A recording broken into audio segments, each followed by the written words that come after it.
Hey Extra! Here we are at the part 3 of What If Bakugo went through the Shield Hero's experience. Chapter 7, Bodyguard. A week had passed since Kirishima's hatching and he had developed significantly from a baby hatchling. He had grown from about the size of Bakugo's hand to about the size of a small house cat with his scales hardening, and he had been developing small horns on his head. While still doing quests, Bakugo would also play along with his tiny dragon. He bought a book on dragon care, and had fun with the fire-breathing beast like a pet. Even Na had fun with him on occasion despite their opposing magic elements. Bakugo had also trained him in many different skills like tracking, poison detection, and understand many other basic commands like an intelligent dog, only this one breathes fire. He had also been learning how to glide across long distances from trees he climbed up. While not technically flying, it was still impressive for him just being a baby. Bakugo had also gained several shields based around animal care along with his shields that affect his companions like Na, with the little dragon now an official member of Bakugo's group. So the stats and effects would double with Kirishima as he counts as both teammate and monster. While on quests, Kirishima had mostly been playing around or just plain eating small creatures like mice. While not much, it did help the young dragon to level up as he helped take care of several people's pest problems, gaining skill in tracking and chasing. 1 week old and he was already at level 7. With Bakugo though, other than playtime, he and Na had been going around the country, visiting different towns and helping them in any way and doing quests. He had been lately nicknamed the Saint of the Star Fruit due to his actions at Lelor. He hated the fact he was now being associated with the fruit even if it was his own creation, but he did rationalize that it was better than being called Shield Devil all the time. Things seemed routine for a while. They traveled by wagon, visited a town, and helped them with whatever problems they have, like healing their sick or killing monsters under his Kachan alias. It was honest work and people appreciated his help. But Katsuki had been waiting for a big job to get the better recognition he deserved. He finally did get his big break after encountering some mercenaries into a town close to the northern border of the country. They were hesitant to say anything to him even with his alias, but after a couple of drinks and losing an arm wrestling contest to Bakugo, and even if they told them about a big job, they even had a flyer for it as proof. Up north of the border, there is a small human kingdom called Tervain that has been dealing with some unrest lately from overtaxation by the young king there. His life is at risk with a rebellion developing, and he had been offering a bodyguard position and 20 gold to any willing adventurer or hero for a small period of time.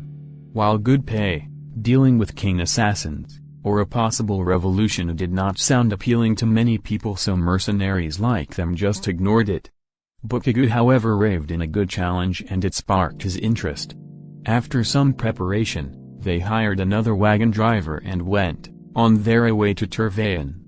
This ride lasted far longer than the ones before. It took about 2 days to finally make it to Tervain's capital, which involved stopping and resting at a town for the night.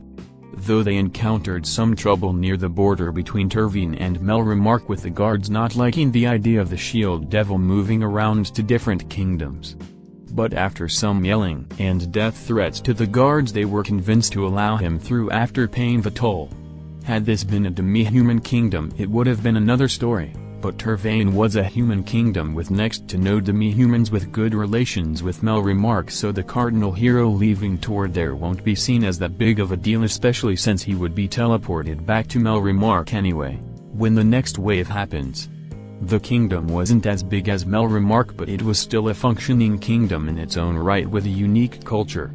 The people had noticeably darker skin tones compared to Melromarc. They seemed to resemble a bit like Middle Eastern cultures back at his world, with turban-like headwear with some being just paper wrappings. While passing through Tervain, things didn't seem bad at first, but once the heroes got to the capital of the small nation, it told a different story. There were posters and graffiti across a few buildings that were extremely against the current monarchy, to say the least. But once near that very monarch's castle, there was a mass of people near the gates to the palace. The people here were all very angry and had been yelling, demanding to see their king, as the guards did their best to keep the peace. Just outside the crowd the cart stopped and dropped Bakugo and young Kirishima off. "Get yourself back to Melromarc, we can fast travel back there when we are done here," Bakugo told the driver as he nods, understanding him, and left back his way to Melromarc away from the protests. Bakugo had no patience with this mob and was just pushing himself through, with Kirishima resting on his shoulder on his cape's fluffy top and following behind until the two forced their way to the front. The captain of the guard, however, tried to force him back. "Nobody can see the king right now. There has been a security risk lately and no chances are being taken, so turn back and go home," he yells at Bakugo, seeing him as another protester, but Bakugo just takes out the job flyer and lets it roll out in front of the guard. "We are here for this job, idiot. If you don't care about your king's life, then you can kiss my ass out of here," he insulted back at him. The guard quickly reads over the flyer and quickly recognized it. "Ah, yes, the temporary bodyguard job. Very well, if that is what you are here for, then you may come in. Just behave yourself," he told and approved Bakugo. The guards then quickly opened the gate a bit to allow the crew in, while at the same time stopping everyone else from storming in. Bakugo and his crew made it through the gate into the castle's courtyard quickly as the guards slammed it shut again. The two were escorted within the palace to their employer. It was nowhere near as big as Melromarc's castle, but was still a big place with some art and paintings decorating the large walls. They finally make it into the throne room as they observe a young man probably no older than his mid-20s, wearing expensive-looking clothing as well as some jewelry, had a small trimmed beard, and had a bright red turban on his head, most likely made of silk. He was pacing back and forth and looked very stressed out. Bakugo was not surprised, considering how intense the protesters were outside. That probably would make anyone stress out. If they weren't him, that is. As they walked toward him, they could hear him talking with another older person. "This is bad kind. This is really bad. If this continues, the Red Hand will no doubt gain more sympathizers." And he then stopped when he noticed Bakugo with his small dragon and blue partner. "Who are you? I don't recognize you two. Or you're a dragon pet from anywhere?" he asked them, though not as demanding as one expects from someone as important as he is. "It's Katsuki Bakugou, the shield hero. Me and my team are here for your bodyguard job," Bakugo told him, using his real name and title, figuring this kingdom with money and resources would probably already be aware of what the shield devil looks like, unlike a random village of peasants. And from what he got from the locals, just like Melromarc, they follow the Three Heroes Church as well, so he wouldn't be surprised to get just as many ugly looks here as he did there. The young king was quite surprised to hear the title, Shield Hero? Like the Cardinal Shield Hero? He asked. Bakugo then sticks out his left arm to show his shield off. "What the hell do you think this is?" The king gets a good look at it from a distance, being very impressed by the silver shield with its glowing green gem. "I see. I was not expecting a cardinal hero to come to visit my small kingdom, especially not the shield hero. But I'll put any religious dogma aside and take whatever help I can get," the king says to them. He still seemed stressed out a bit, but felt a little more relieved than before.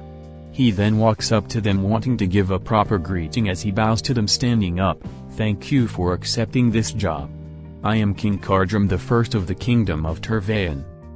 About time I get respect from some form of authority for once." Bakugo snarked, feeling somewhat smug on getting respect from a minor king, considering all he had to deal with back at Melromarc.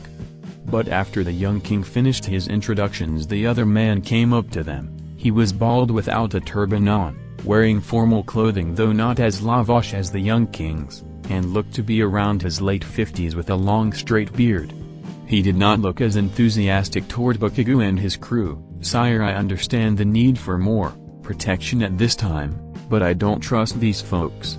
The one who claims to be the shield hero looks like a mad ruffian who attacks people on the roads. That demi-human isn't under any slave seal, so who knows what she could do with her free will, and I doubt the disgusting thing on his shoulder is housebroken," the man said to them, making Bakugo look at him angrily from those comments, with even little Kirishima growling at him. But before Bakugo got violent, the king quickly made him shut up. "Kind, I understand your concern, but I don't have the luxury to be picky right now on who's protecting me, so they are allowed to stay for now," he told him, not making the man happy. Kardrum looks back toward Bakugo and his crew. "I apologize, Shield Hero. This is my advisor Kine. He had been my father's advisor for decades and has been mine since my ascension to the throne. So please understand he's just looking out for the kingdom's best interests." Bakugo and his team still weren't big on the guy, but they knew they had a job to do, so they will have to tolerate him for now. Bakugo of course wanted to have more details on the situation. "So tell me, Turban, why do you need to hire us?" The king was somewhat surprised by what the shield hero called him, with his advisor looking angrily at Bakugo. "King Kardrum," he went on to answer him anyway, "I fear my life is in grave danger. The situation in my kingdom isn't a good one, as you've seen by the gates. I need protection from anything that could directly harm me by any outside force."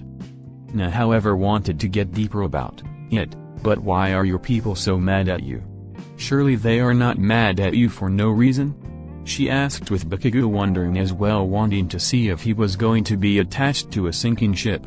Kardrum sighs, knowing full well the answer to that. It had all come down to bad luck and bad timing.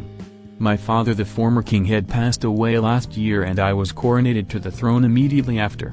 I may love my country, but I knew full well it needed to have some major reforms and changes to be able to not just survive but to thrive.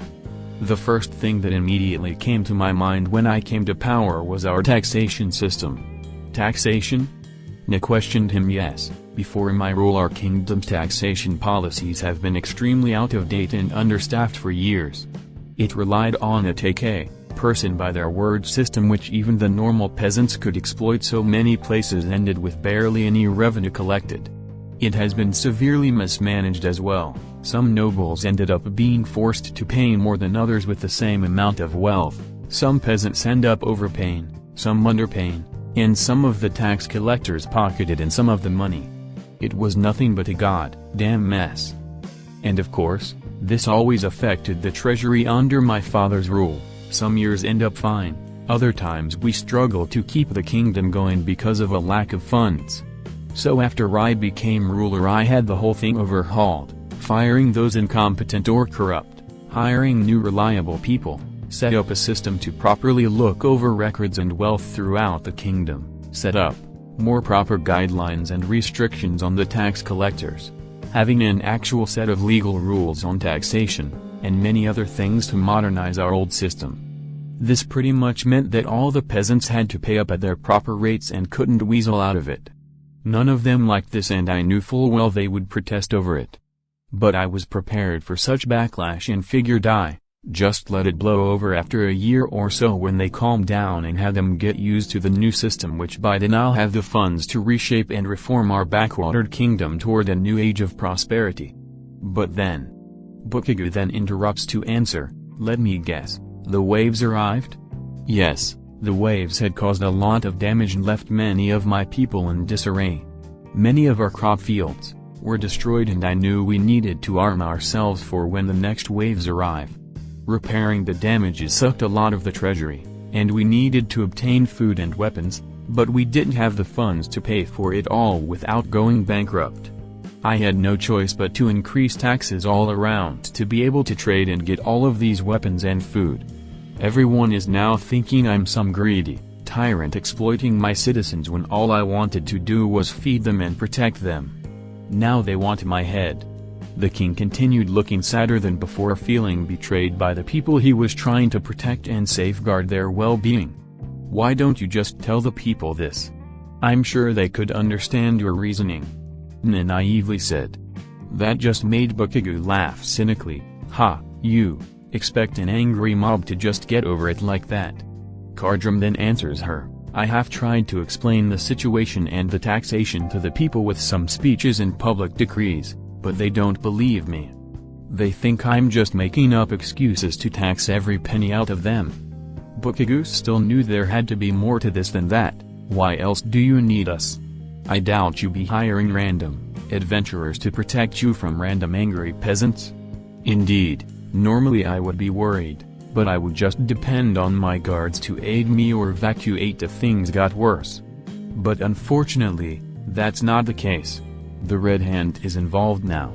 Kardrum answers with a slight sigh made on near the last part. And who the hell is the Red Hand? Come on. Details. Bakugo demanded from him with kind, looking more unamused by this brat. The king was silent for a second but finally answered the young hero. The Red Hand is a cult of rebels that had been against the monarchy since my father's reign, believing that the monarchy isn't needed anymore and seem to despise any form of moderation I've been trying to implement. They were just a minor nuisance before, but now ever since the tax increase, and the rioting, they have been gathering up in strength and supporters. I've already been through a few close calls from their attempts to kill me and are now becoming more aggressive than ever. A few of my guards and other advisors had already been murdered by them and I think they are ready to kill me off next and take over the kingdom for themselves. They seemed to have gotten especially more ambitious after they gained a master archer on their side. The last part sparked Bakugo's curiosity. Master archer, huh? Yes, he has been said to have murdered off some corrupt nobles down at Melromarc lately and he never misses his mark. No one knows where he came from, he sort of just popped out of nowhere. That archer alone had killed off all my best men without any struggle, the king explained. Bakugo scratches his chin thinking that he might have an idea who that archer could be, but he decided to keep his mouth shut about it and had to be something to worry later as he had no evidence to prove it anyway.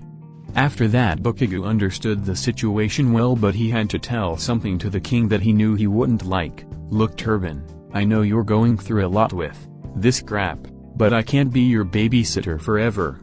I have other places to go to and get stronger with the waves incoming. The job was explicitly titled for a small period of time, am I right? He told the king. While he wanted the job for the pay and recognition, he didn't want to spend the rest of his life guarding a minor king, especially with the other heroes doing other things, and in no way was he going to let them surpass him and to get back to his home world. I understand, Sir Shield Hero, you have more important things to do like stopping the waves than constantly guarding me all the time. But thankfully I have a way to fix this mess that circumstance cursed me with. Kardrum told Bakugo, making him think what harebrained idea this statesman had in mind. The large supplies of food, that I told you before I ordered with the increased tax money, is on its way to the capital in a few days. When it finally arrives, I shall be able to feed my people and it will hopefully calm them down now knowing where their tax money had gone to. The king continued, but Bakugo had doubts on that plan. Feeding people isn't going to magically make this terrorist group go away, Turban. Unless you finally kill those bastards, you will always be their target. Bakugo bluntly told the king. Despite wanting to deny it, the young king knew he had a point. I know, Sir Katsuki, but thankfully I have Kine on the job to investigate the whereabouts of the Red Hand and potentially any traitors among us. Hopefully by the time the food supplies arrive the people will turn their support to me again and, with the people's support, we will finally be rid of them once and for all. Kardrum explained to Bakugo. But the young hero still did not like any of this. Especially with this investigation being under the king's advisor, which Bakugo can see through the guy as one not to be trusted, but again he has no proof of it, so he just looks at the man with his angry face. Kine of course had similar feelings but had no issue expressing it. My liege, I still think it's a mistake allowing the Shield Devil to get involved. What if he is an agent working with the Red Hand to kill you in your sleep? Do you think I would waste my time going outside of Melromarc to kill some random politician idiot? I would have killed off that dumb arse consort in Melromarc long ago first. Bakugo insults the guy as he continued to look at him with distaste. Kine, please calm down, we don't need to start anything. For now, we will get along with the Shield Hero until the food supplies come, and hopefully a revolution is avoided. Kardrum told his advisor, but he and Bakugo continued to stare angrily at each other, figuring something was up with the other. The king finally just changes the subject. Well then, I don't know about the rest of you, but I'm starving. Let's all head to dinner and learn to get along. the king says as he walks away with Kine and Bakugou's team following suit as they continue to give ugly looks to each other. During dinner time the king had his cooks make a great banquet. The king, some of his court, and Team Bakugo went on to enjoy themselves to the many dishes and treats. The king was especially fond of the latter. Things seemed normal with everyone eating, though there was some suspense from Bakugo. With how the king was describing things it seemed like anything could happen with the angry peasants and this rebel cult group. Nothing seemed wrong for now, but he kept his eye out on anything suspicious. No was just enjoying herself with the food, not worried about anything, and Kirishima was stuffing himself on a bowl of filet meat for the dragon. Kine before protested the animal being on the table, but after some shouting from Bakugo and the king's reinsurance they forced Kine to back down. Kine never seemed to be fond of dragons, finding them to be disgusting creatures that cause death and destruction when they are both old and young in different ways.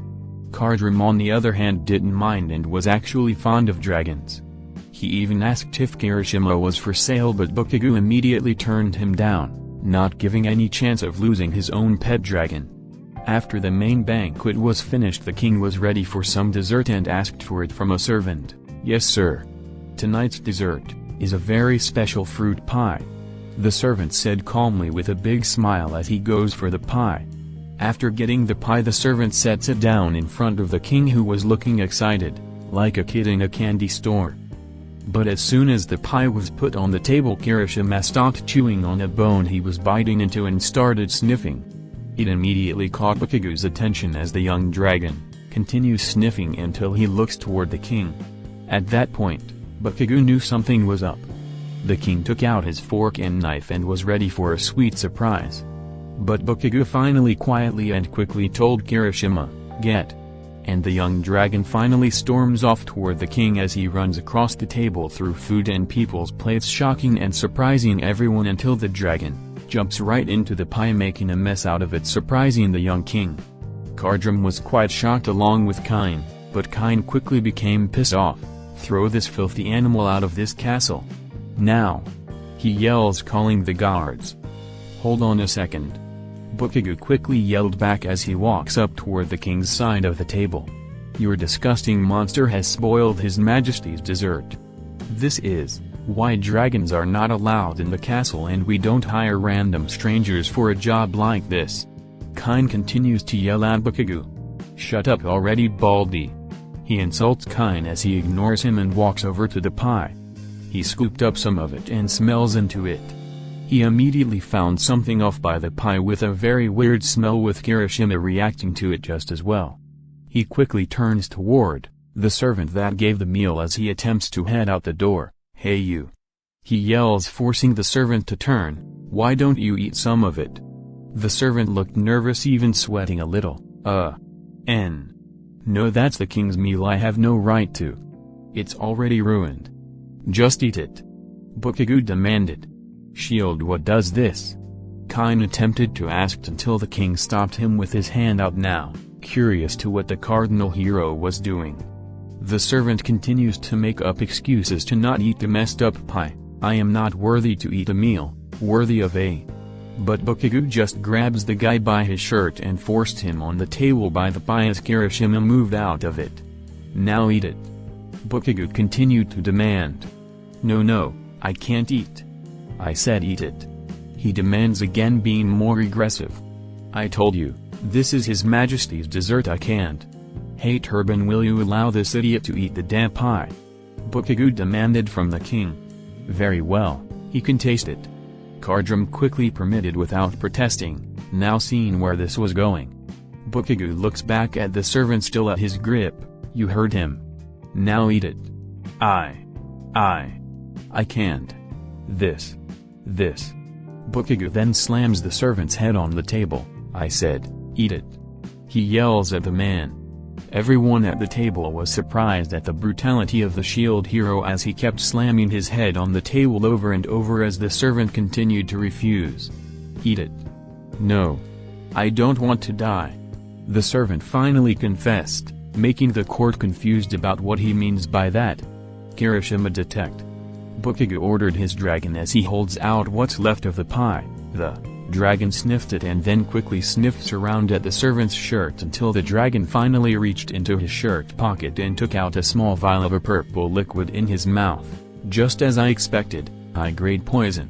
Kardrum was surprised to see this, a regular worker attempting to poison him. He then looked toward his soldiers, guards, throw him in the dungeon for now and interrogate him, for answers. He ordered, with the guards taking the would-be assassin with a bloody head away from the shield hero's hands as he is dragged away kicking and screaming. Bakugo takes hold of the vial, then pours what's left of the poison into his shield, which showed on a menu: poison shield unlocked, tolerance against poison increased by 20%. This is terrible. If even one of my own staff attempted to end my life like that, the Red Hand must have already infiltrated my castle. Kardrum continued while having a hand on his forehead, feeling stressed out. His advisor Kine attempts to calm him down. "Sire, don't worry about this. I shall interrogate this traitor and find out what he knows and get answers out of him." But as Kine continues to talk, Bakugo saw something up on the ceiling by the glass windows on the wood ceiling pillars. It was a cloaked figure with a gray mask on, holding on to a large object in his hands. It was a bow, and he quickly saw what he was doing. Before he could say anything, the mysterious figure fired a magic arrow toward Kardrum. "Turban, look out!" Bakugo shouted, and with his quirk, he jumps right in front of the young king and just in time blocked the green energy arrow that was going right to his head. The king and everyone else were quite shocked as the archer assassin quickly flees the scene through the windows he came from. "Hey, you cowardly bastard!" Bakugo yells toward the assassin as he uses his quirk to fly up toward the windows and jump out of them to follow the assassin. Bakugo continued to pursue him as the two ran through the courtyard. Bakugo attempts to catch up with his quirk, but just as he got close, the assassin uses his bow to launch himself up to the top of the castle walls. Despite Bakugo doing the same thing, the archer jumps off the castle walls toward the densely crowded city. Bakugo looked around on top of the wall, but he could no longer see the assassin or any tracks to find him. To Bakugo's anger and disappointment, the assassin got away. Despite feeling pissed off, he immediately blasted himself back to the king with Na trying to calm him down after that close call. "Oh my, I can't believe 2 attempts on my life in one night in quick session. The Red Hand is getting more and more ambitious now," Kardrum says to himself as he notices Bakugo coming back from the archer's escape. "Thank you so much for saving my life twice tonight, shield hero." He thanks to Bakugo. But Bakugo wasn't in the happiest of moods after losing the archer. "If only that bastard didn't get away. I would have smashed his head with that bow of his." Bakugo grumbles to himself. Kine didn't look happy about it either. "You failed to capture the assassin? You're supposed to be a cardinal hero and yet you can't even do your job?" Bakugo then stomps right up to Kine's face. "Listen here, arswipe. I didn't see you do anything else to help out. You nearly let Turban eat that poison pie and I didn't see you going after that coward yourself. So who's not doing their job around here again?" Bakugo yells at Kine as he growls back at Bakugo, not afraid of the loud shield hero. The king then went to calm the situation. All right, both of you, let us not kill each other here and focus on what we need to do now going forward tonight," Kardrum shouts to the two. While they both still hated each other, Bakugo and Kine decided to back down and look away. Kine then attempts to get back on topic. "Yes, I understand, sire. We need to take extra precautions now and have your food properly tested from now on." "I agree," the king says and looked back toward Bakugo. "Sir Bakugo, I would like you and your partners to be close by my side from now on. And your little dragon can be my new poison detector as well," he requests from the hero as he calmly pets the tiny dragon next to him. Bakugo didn't mind as this was his job anyway, but Kine didn't like this though. "Sire, are you sure it's a good idea to put so much trust in this ruffian you meet in less than a day over your long-serving advisor?" He continues to argue, being more aggressive about it. Bakugo growls, ready to explode on him again, but the king stepped in. "It will be fine, Kine. Personally, I never felt safer with these 3 on my side. Just continue to do your job and find out more on the Red Hand's whereabouts and we can finally end this nightmare for good." he tells his advisor, who still didn't look happy at all. But it did give Bakugo the opportunity for him to flip the bird on Kine with a sheet-eating grin, knowing the advisor can't do anything about him. And soon came the end of night 1 on the bodyguard job, which turned out to be the only easy day. For the next 4 days, Bakugo remained close to Kardrum, guarding him in any way he could, as it seems like the whole world was out to get him. Numerous attempts on Kardrum's life had been becoming more and more frequent. It seemed like everything was being thrown at the young king: poison food, venomous snakes, exploding packages, sabotaged stairs, throwing daggers, and many more things to kill him. But thankfully in each attempt, Bakugo and his 2 sidekicks had been beside him to stop every one of them. The worst though had been that archer. He had been the closest to kill the king, with him always mysteriously coming out of the shadows from a far distance to launch an arrow, only for Bakugo to deflect it, and then the archer runs away to disappear before Bakugo could follow him. It always pissed him off, though he admittedly liked the challenge a bit compared to these other lousy assassination plots. Many of the would-be assassins had been arrested thanks to Bakugo, and with a few even being castle staff members. They would always be sent to interrogation by Kine, but so far no new information had been found from any of the interrogations, with every single one of them just dying off without saying too much. It raised Bakugo's suspicion, with his eyes always on Kine on the subject, considering he's been the one in charge of them. But other than assassination attempts, Bakugo, and Kirishima had just been following the king as he does his kingly duties. It seemed like boring political stuff, but Bakugo was now learning more of the geopolitics of the various kingdoms in this world, as well as more on negotiation and trading, giving Bakugo an idea on how to trade better, that doesn't involve forced haggling or yelling death threats at the cheap merchants. Bakugo would also read through some of his books to learn more skills and learn more history of this world, as well as some reading new books from the king's personal library. It would seem overwhelming for him to listen in on politics, reading books, and making sure nothing tries to kill his employer, but of course this was nothing to Bakugo, and he had Na and Kirishima as extra pairs of eyes. Though the most exciting parts of bodyguarding were whenever they meet up with the captain of the guard Kava, who is usually helping to train the troops and guards. While he was a hardened veteran, he was really a nice guy, very loyal to the king, and was willing to give some tips and information on fighting. He even taught Na some tricks on her fighting skills and helped Kirishima learn to fight with the guard dogs. The captain even allowed Bakugo to go through the armory with all the weapons, including shields, were stored up at, allowing Bakugo to copy dozens of new shields and some of their powers and traits. So even if things went south in this country, Bakugo was at least happy he, his sidekick, and his little dragon had gotten more powerful overall without doing too much. Kardrum even requested that Bakugo and his companions could sleep in the same room with him on the couches, just in case there were any attempts to kill him while he was sleeping. And it was the right call, as each night there had been many attempts on his life as the 3 continued to foil them. But it was always the archer they had to worry about, as he seems to get closer and closer to be getting an arrow on the king's head. By day 5 though, Kine was now continually in an angry mood as the young king remained so close to the shield hero and away from him. "This needs to finally be addressed, Your Majesty. I think the shield hero and his partners need to be properly interrogated," Kine demands from King Kardrum at the throne room, with Bakugo not happy with the arrogant advisor. "How about you explain why, you low-life ass?" Bakugo angrily asked. "Ever since you have come to our kingdom, the number of assassination attempts on His Majesty had increased tremendously, with his life almost taken from him multiple times. It's probably no coincidence that you might have something to do with it."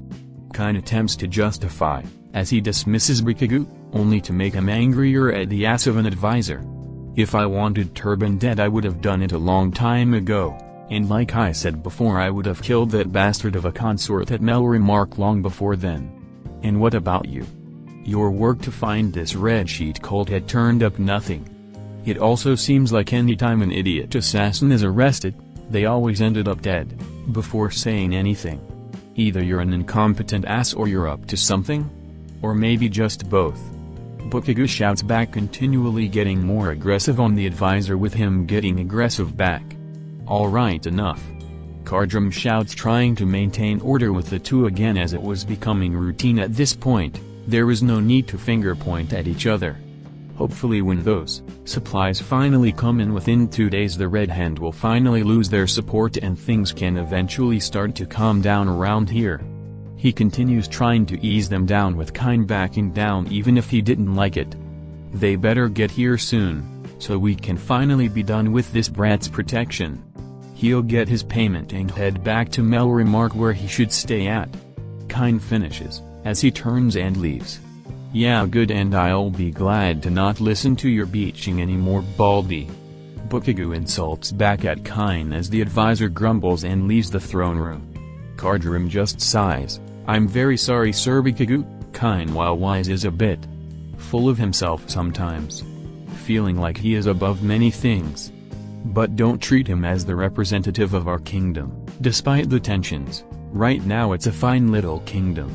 Yeah, whatever, I still would like to just beat the crap out of these rebel freaks and be done with it. I'm tired of standing around all the time not killing anything, Bakugo complains. Hopefully things will get better once the kingdom is fed, and Kind eventually finds the hideout to the Red Hand with that archer gone too. It's a bit tense right now, but I have a feeling things will get better soon, the king says to lighten the mood. But all Bakugo could think is that he might have just jinxed it. Down at his private bedroom, Kind locked his doors and searched around his room for any intruders. He then went up to his desk, where he unlocked a locked drawer and took out a specialized crystal ball, where he placed it on his desk and activates the ball with his magic. Soon enough the magic of the ball shows an image of a shady-looking man in red robes. Brother Kind, what do you wish to discuss with us? The suspicious man in red robes asked. Things have gotten more complicated lately. The shield hero still remains in our kingdom. He, his demi-human partner, and his filthy dragon had ruined all the assassination attempts I helped set up. Several of the men you had sent me had either been killed by the hero or were captured, and I had to kill them off myself in interrogation to shut them up. It seems even our master archer that we hired has been having trouble as well, Kind explains to the Red Hand member, showing his true motives. Yes, Brother Kind, I've been aware of the shield hero's presence. But it's no big deal. The hero won't be here forever, as he will be forced to be dragged in toward the head of the waves in Melromarc, and I can just send over some more men. The Red Hand member ensures Kind. Yes, that is true, but there is something you should know about. In 2 days a large supply of food is coming to the capital to feed the subjects. If that finally arrives, the young brat will win back the peasants' hearts. It will make it harder to control the kingdom if we kill him. After that, no one will follow us after we killed a king that filled their empty bellies. Kind explains to the member. Shall we ambush the supply caravans and give away the food ourselves? The subordinate suggested. But Kind had something different in mind. No, I have a better idea. I think it is about time we finally become more direct with the king's early retirement. I shall give you more details later through a messenger, but it'll involve as many members of the organization as possible. So get everyone ready for combat tomorrow. We will finally be done with that brat and we'll have everything be blamed on the shield devil. Then we will take the kingdom for ourselves as liberators of a tyrant. And with those food supplies we will take credit for. We will have most of the peasantry supporting our takeover. That sounds good, Brother Kind. We will be ready for it and await your instruction. The member agrees with the plan. And make sure that Master Archer is involved as well. He'll be the key to all of this. By tomorrow night the whole kingdom will be under our rule. Kind finishes as he turns off his crystal ball. The next morning was quiet. Too quiet for Bakugo's taste. Things remained routine as he, and Kirishima continue to guard the king as he walks toward the throne room to help answer or respond to more complaints from the nobles and peasants. Though it was almost noon and there had been no crazy assassination attempts nor that archer again. Once at the throne room though, Kind walked up to the king giving him a suspicious smile. My lord, I have good news. I've finally gotten a lead on a Red Hand hideout somewhere in the outskirts of the capital. I'll be needing as many men as you can spare to help raid the hideout. Kardrum was excited about the good news. Perfect. Inform Captain Kava about this and get them ready to raid this hideout. Tell him that he has my approval to do so. Kind then made a specific request. If you also don't mind, I request the shield hero to come along to help with the raid. With his fire magic he should be of great assistance.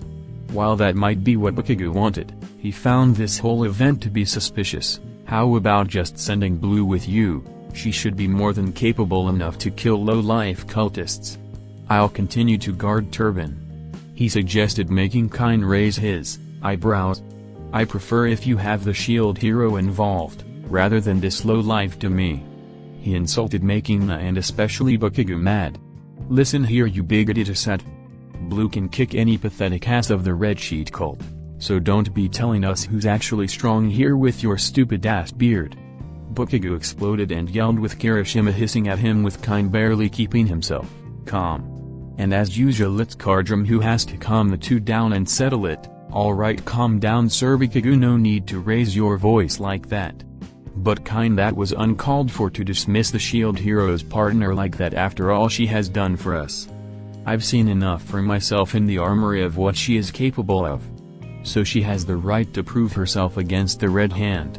Besides, like he said, I still need the protection of the shield in case I have any more attempts on my life while his partner is gone. While not happy about it, Kine just smiles and accepts it. Very well my lord, Mizna can go with the raid and be back once everything is finished. I will just be heading out sire while I get everything ready for the captain.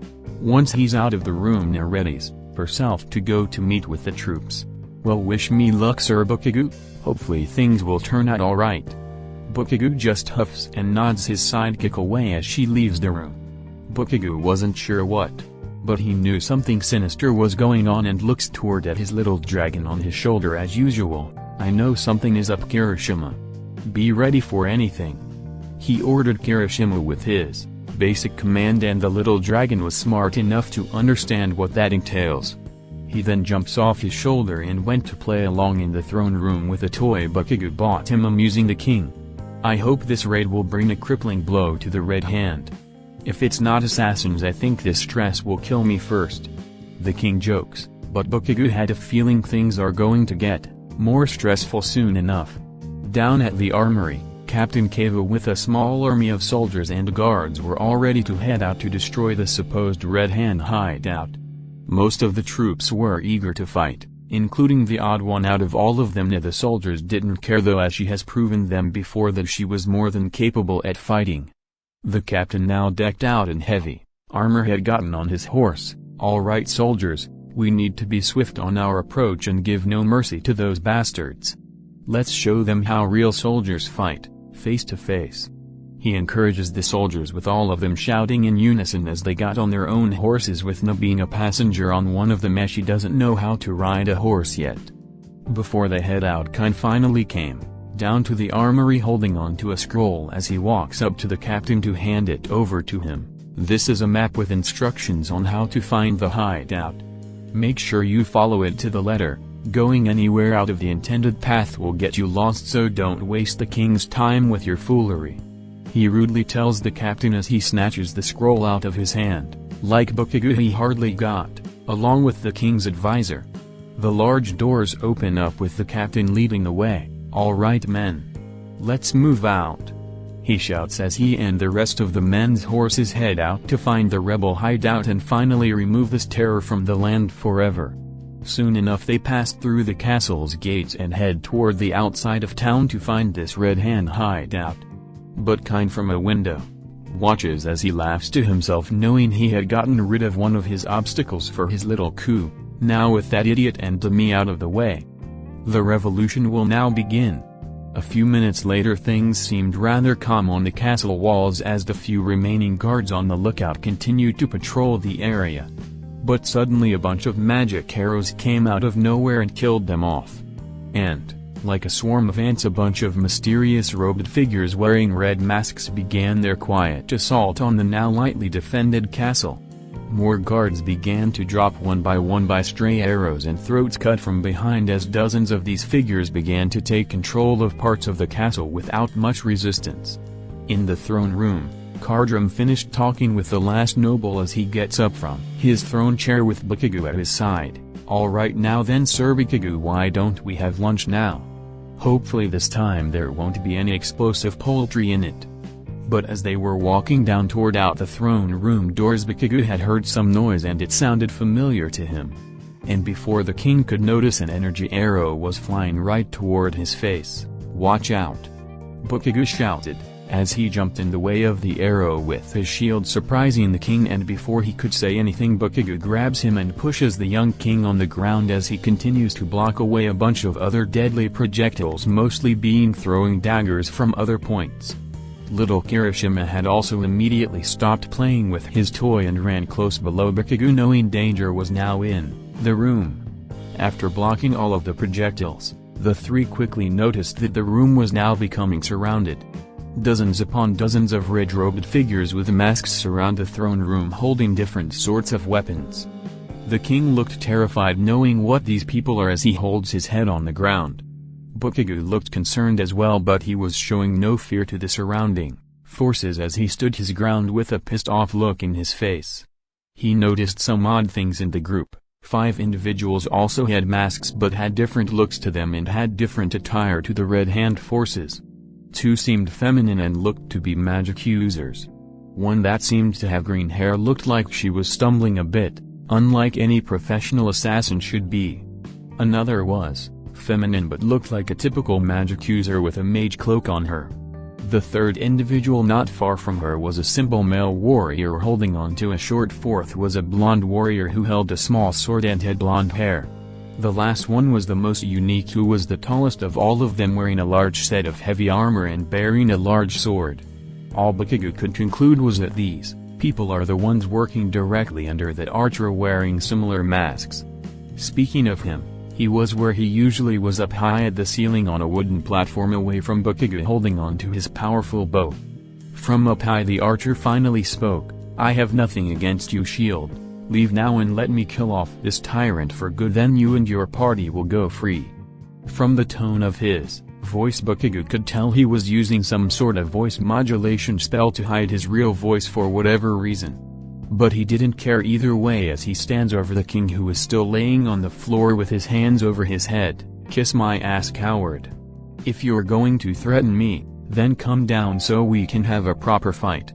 The archer then readies another arrow. "If you want to be on the wrong side of justice, then I'll be glad to serve it to you and that tyrant. Attack."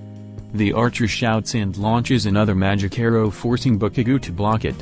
A bunch of the hooded minions then started their attack, intending to go after Kardrum. But Bakugou continued his duty and had to fight them off, blocking their attacks and blasting them. And Bakugou was no longer pulling any punches with these assassins. He goes for the kill by blowing them up. But it was becoming difficult for the young hero as he was not only surrounded by an army of enemies, he is forced to block off the archer who keeps firing from above, doing all he can to protect the helpless king. It was a vicious fight as the cultists take their turns on their attempt to kill the king as they fight with Bakugou while keeping their distances from his explosions. All the while, little Kirishima was just doing his best to help his master father by biting on the cultists' toes to distract them. But Bakugou had a better idea for Kirishima. After another cult member attacks him with a sword, Bakugou blocks it and then grabs the guy's arm and with an explosion launches the guy through a window to his death as the window breaks. Bakugou then calls for his dragon, Kirishima. Track blue. He orders with little Kirishima hearing it and goes off toward the open window. Cult members attempt to kill the little dragon as it runs, but Kirishima was too fast for them as he jumps and glides around the room, even jumping on one cult member who gets his head cut off by another trying to kill the dragon. Despite their efforts, Kirishima was able to jump out of the open window and started to glide his way out of the castle grounds and walls to find Na and the others.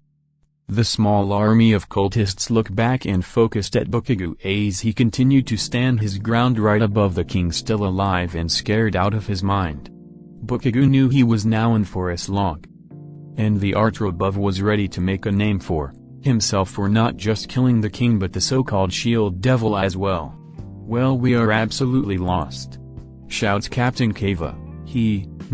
and the armed cavalry had been wandering around in circles for a while outside the capital to find this Red Hand hideout, but the directions given on the map seemed completely asinine as they seemed to lead all over the place with no rhyme or reason.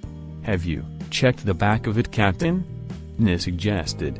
"I check this damn thing at every angle and it still doesn't help. I swear I will shove this backup kind's ass when I see him again. Those Red Hand bastards are probably hiding somewhere in this field laughing at us trying to find them." The captain continues as the men grew restless trying to figure out kind's confusing map. But then, "Hey Captain, there's something in the grass," one of the soldiers shouted as the captain and the crew turns to see the grass moving around with the sound of fast-pacing footsteps heading toward them. "Men, be ready to attack," the captain shouts as they pull out their swords and spears ready to attack whatever's in the grass. But as soon as they were ready for the kill, out came little Kirishima. "Huh? A baby dragon?" the captain questioned in confusion as no domestic dragons are nowhere to be found in the kingdom. But Nya quickly recognized him. "Wait. It's Kirishima, Sir Bakugo's dragon." She quickly got up from the horse's back to see why the little dragon was all the way out here. "Little Kirishima, what are you doing out here?" she quickly asked as she got near the dragon, but after some screeching and running around her, he got everyone's attention making Nya worried. Little Kirishima quickly turned around and runs back toward the castle. "What the hell is it doing?" one of the soldiers asked, wondering why the dragon ran out only to turn around.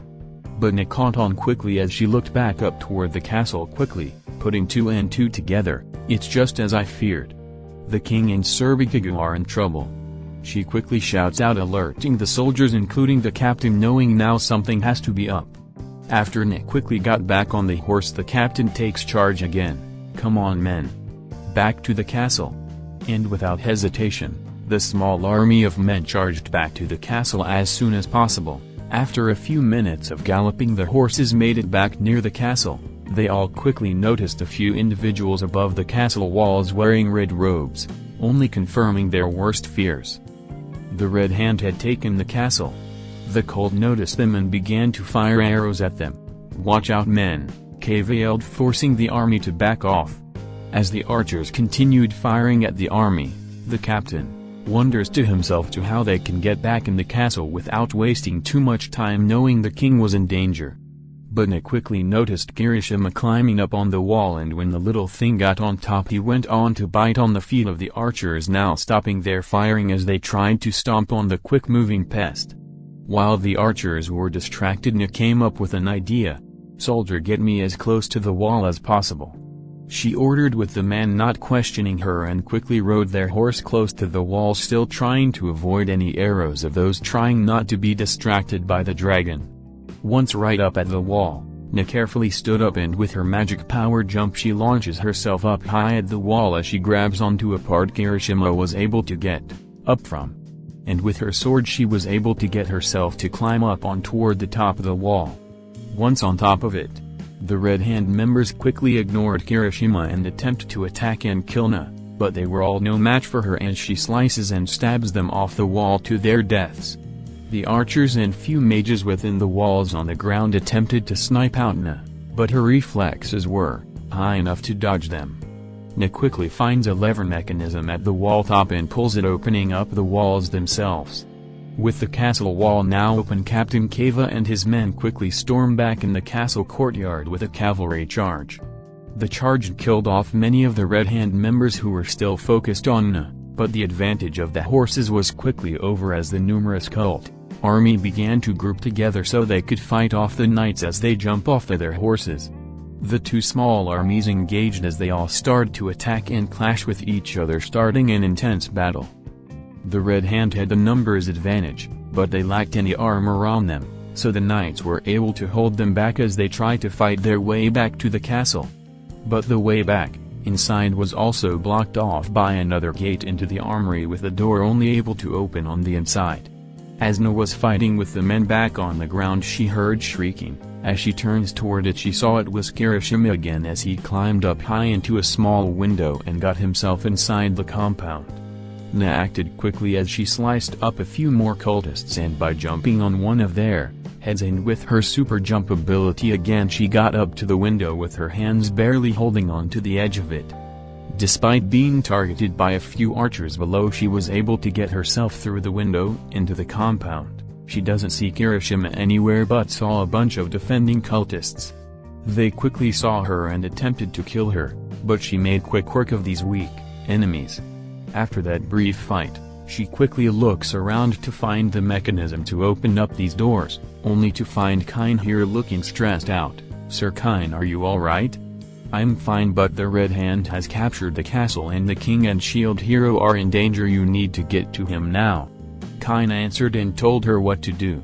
Nan understood, but she knew the rest of the army is needed once they are done with the Red Hand army in the courtyard, so she continued to look around the messy armory to find a lever.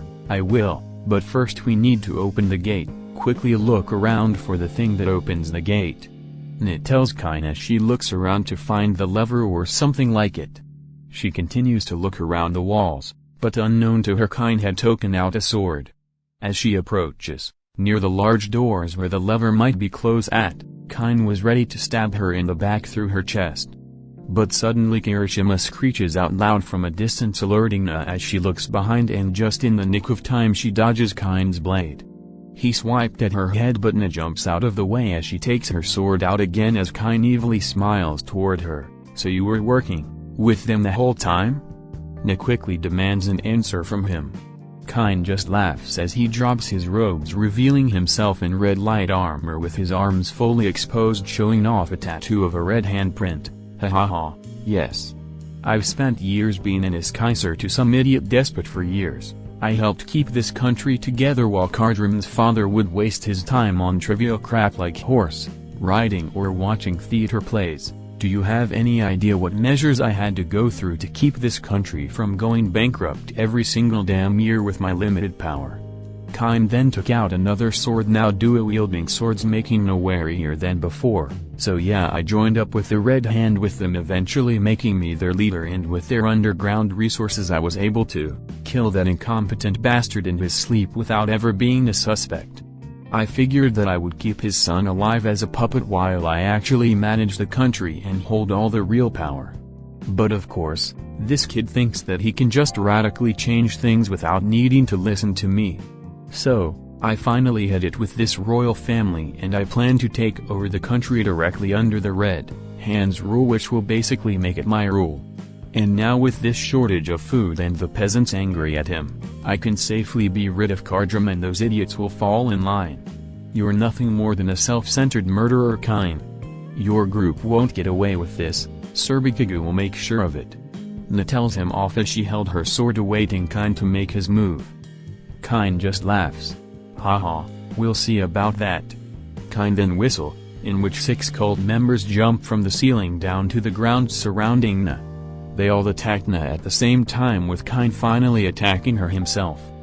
Despite his age, Kine was quite the swordsman, using both of his swords very aggressively as he swings and stabs at Na. The young elf struggled. The 6 regular cult members wouldn't be much trouble for her normally, but it was now a hard struggle as she was also fighting against a master sword fighter at the same time with his fast and deadly moves. Na might have had strength behind her single sword, but she didn't have Kine's dexterity and reflexes.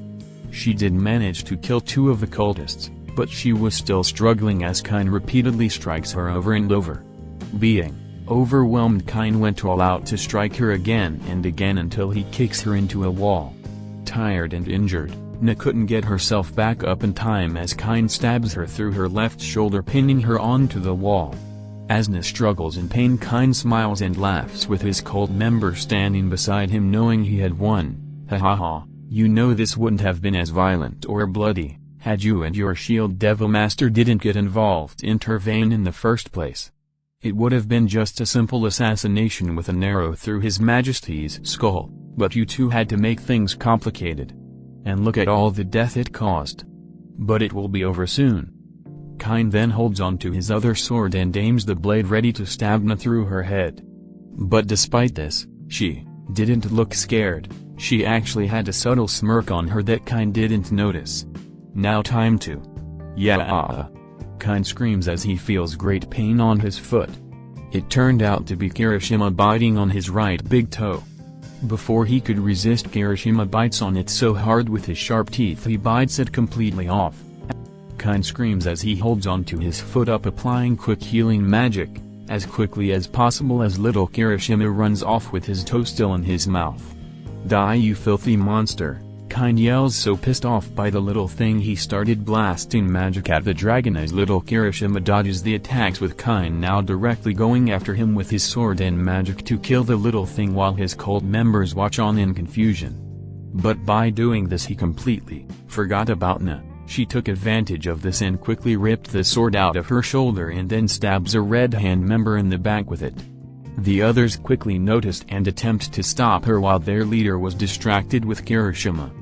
Despite her injuries, Na was able to hold the three off as they all struggled to attack at the same time, attempting to stab or blast her with magic. Na knew she had to act fast, so after she managed to push off the group she shouts out, "Electric Blast!" And with her magic she starts blasting electric bolts out through her sword at the three Red Hand members in quick succession. With their lack of armor they felt the full force of electricity painfully stunning them, allowing Na to make quick work of these cultists by chopping their heads off with one powerful swing. She then looks around to find Kind as he was still trying to kill Kirishima with all of his power as the dragon continues to mock him with the toe in his mouth. But after enough blasts, Kind finally got one hit on Kirishima as he is blasted into a wall and dropped his toe. Kirishima attempts to get up, but Kind quickly places his left foot on Kirishima's head, holding him down. "You'll pay for that, you filthy little monster. I'll have your little blue friend boiled in water after the royal brat meets his end. You'll go great with her after I slice you up. Dragon soup will taste great with demi-human flesh." Kind raises his sword up, ready to chop the little helpless dragon in half with an evil grin on his face. But right before Kind could kill him, just on time, Na jumps in and slices right through both of Kind's arms. Like cut fruit, both of Kind's arms fall off on the ground. Despite the pain, Kind could only look horrified at his now stubs for arms, with the elf girl right next to him smiling in victory, now realizing what had just happened. And just as quickly Kirishima managed to get himself off from Kind's foot and started biting down on his other foot. Kind screams in agony as he attempts to shake him off, but without his arms, he was no longer a threat to the dragon. "Get off, get off." Na then raised her sword again. "Sure, let me help you out," she said with a sarcastic tone, and, without hesitation, she slices both of Kind's legs off as he falls in pain on his face. The once proud advisor was now nothing more but an armless, legless piece of meat as the little dragon continues to chew on his now severed feet. Na quickly applied her healing magic on Kind to his bleeding stubbed limbs. They were now healed, no longer gushing blood, not from mercy but so he wouldn't bleed out before his inevitable punishment after this whole thing. No. This is impossible. I'm the most powerful person in this country and you're nothing more than a filthy dummy with a dirty animal. Kind insults in pain, trying to maintain some source of dignity. But what was left of it got ruined when Kirishima decided to piss on Kind's helpless face. Na just laughed and walked toward him, like your opinion matters to me anymore. Oh, and I'm not a demi-human, I'm a water elf. She then steps over him across his worthless body as he groans in deep pain. Na went back on task and looked around to find the lever to open the armory doors until she heard Kirishima shrieking again. When she ran up to him, she finds the little dragon next to the large lever. "Good work, Kirishima." And without hesitation she pulled it, finally opening the doors. With that the army came storming in. They were successful in beating the Red Hand army at the courtyard, now filled with their corpses with a few living ones tied up as prisoners. Captain Kava ran up to Na. "Thank you, Miss Varon. You don't know how much time you saved us for getting the armory open." He compliments, making Na feeling happy about herself. "But your shoulder, it's bleeding, what happened?" Na noticed, forgetting about her injury, but she simply applied some of her healing magic on herself. "Don't worry, it's not that bad. But listen, this whole thing was all Kind's doing. He joined the Red Hand cult to kill the king and then take over his kingdom with them. Kava wasn't surprised by this revelation, especially now that he sees him on the floor armless and legless. "Sir Kava, don't listen to this animal," she is trying to, but Kava just kicks him in the head, knocking him out and throwing him back his worthless map. "I've heard enough of his bullcrap. But I'll shove it up his ass later though. The king is still in danger." Kava informs Tana. "Yes, I'm sure he is still in the throne room with Sir Bakugo holding off the Red Hand forces there." Na responds and nods in agreement with the captain. "Men, to the throne room. Now." Kava shouts out with him, "Na," and a bunch of soldiers running off their way toward the throne room, hoping they were not too late. It was a long battle, but Bakugo continued to fight valiantly as he was outnumbered and was forced to protect his helpless target as he continues to fight off the swarm of cultists that surround the room while also blocking off magic arrows. The master archer continued to rain down from above as he yells out orders to his subordinates. Despite their numbers advantage, the cultists continue to struggle to get close to the king underneath Bakugo as he blocks and blasts back on any attack, with a few dying by his power.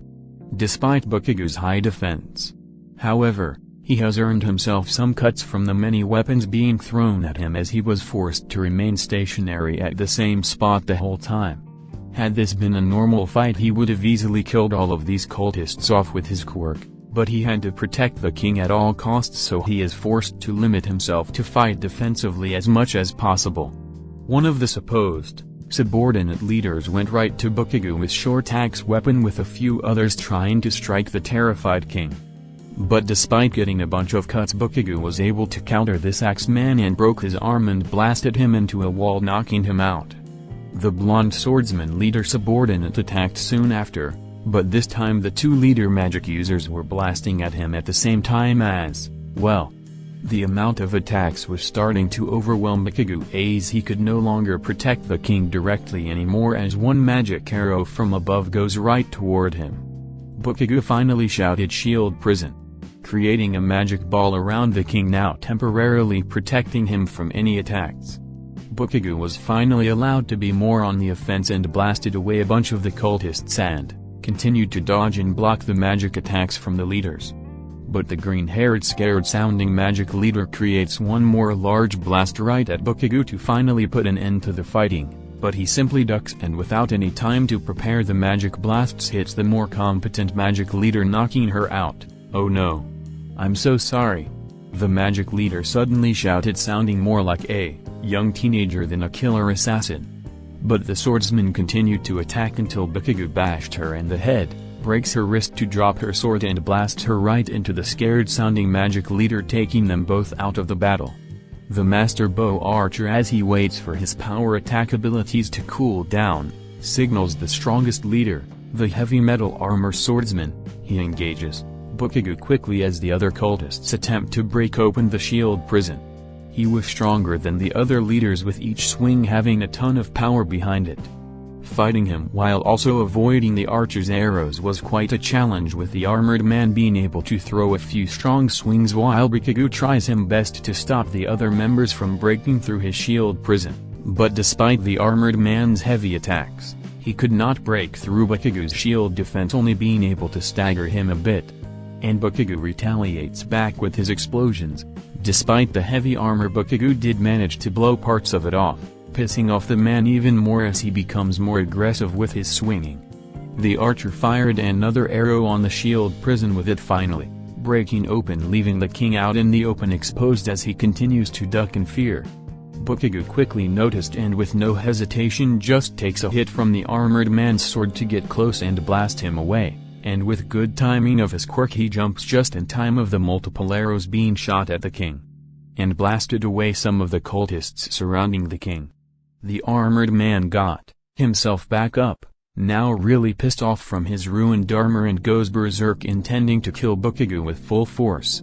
But when he was close, Bakugo yelled "Explosion Shield," quickly transforming his cardinal weapon. The armored man finally hits the shield with all of his might, but once his sword makes contact with the shield, then, boom. The shield blasts the armored man away, breaking his long, sword into two and sent him flying until he crashes into a wall. Despite struggling, the armored man was now stuck inside the wall, unable to do anything else for the rest of the fight. The archer was getting more pissed off as all of his best men had been defeated, but this didn't stop him as he continued launching more elemental arrows toward the king and Bakugo, but he continued to block them off with his shield. After nearly draining himself of his mana, the archer had about enough and yelled out, "All of you just gang up on him at once. I don't care if you kill him, just leave the king to me." With that, the entire court of cultists finally ran toward the center to fight against Bakugo. They all attack at once, but Bakugo's defense held up as he goes on blasting the cultists who were now grouped up as well as blocking their attacks. They were using all of their power against him, but Bakugo continued to resist them as they hit him over and over again. He eventually stopped blasting them with his quick, though no longer using it as the members continued to hit him as much as they could, quickly draining his health even with his high defense. The archer assumed Bakugo used up all of his mana and power, figuring it was going to be over soon with him dead, then he would get the glory of freeing this land of its king. But when Bakugo's health was near 10%, he smiles as his palms were now filled with his explosive sweat. And as soon as he reached 5% health, he moves out his arms and, boom. He unleashed two giant explosions, sending all of the surrounding cultists flying. With many dying or severely injured, unable to get up, the archer was quite shocked with Bakugo all cut up as he looks up to smile. "Looks like it's just you and me, you little bastard. Now come down and fight me like a man or I'll force you down myself," Bakugo yells out. But this only pissed off the archer more as he shouts, "Wind arrow," and continues his array of attacks, but with no one else to worry about, Bakugo just continues to casually block away the arrows as the king remains underneath him. The archer kept attacking non-stop, doing everything in his power to just kill his target already. He soon puts most of his mana in one more arrow as it charges and glows yellow, ready to pierce through the shield's defense and blow them both away. Now justice is served. He then launches the arrow. But Bakugo anticipated this one as he quickly moved his shield in a specific angle, and right on contact, Bakugo had managed to deflect away the arrow back at the archer. The archer quickly noticed and ducked, barely dodging his own arrow as it hits the ceiling, causing a big explosion. The archer quickly readies another arrow. "Ha, you missed me, now here's a second." But the archer gets hit on the back with falling debris as a part of the ceiling collapses from the missed arrow's explosion, breaking the wooden poles, making the archer fall to the ground.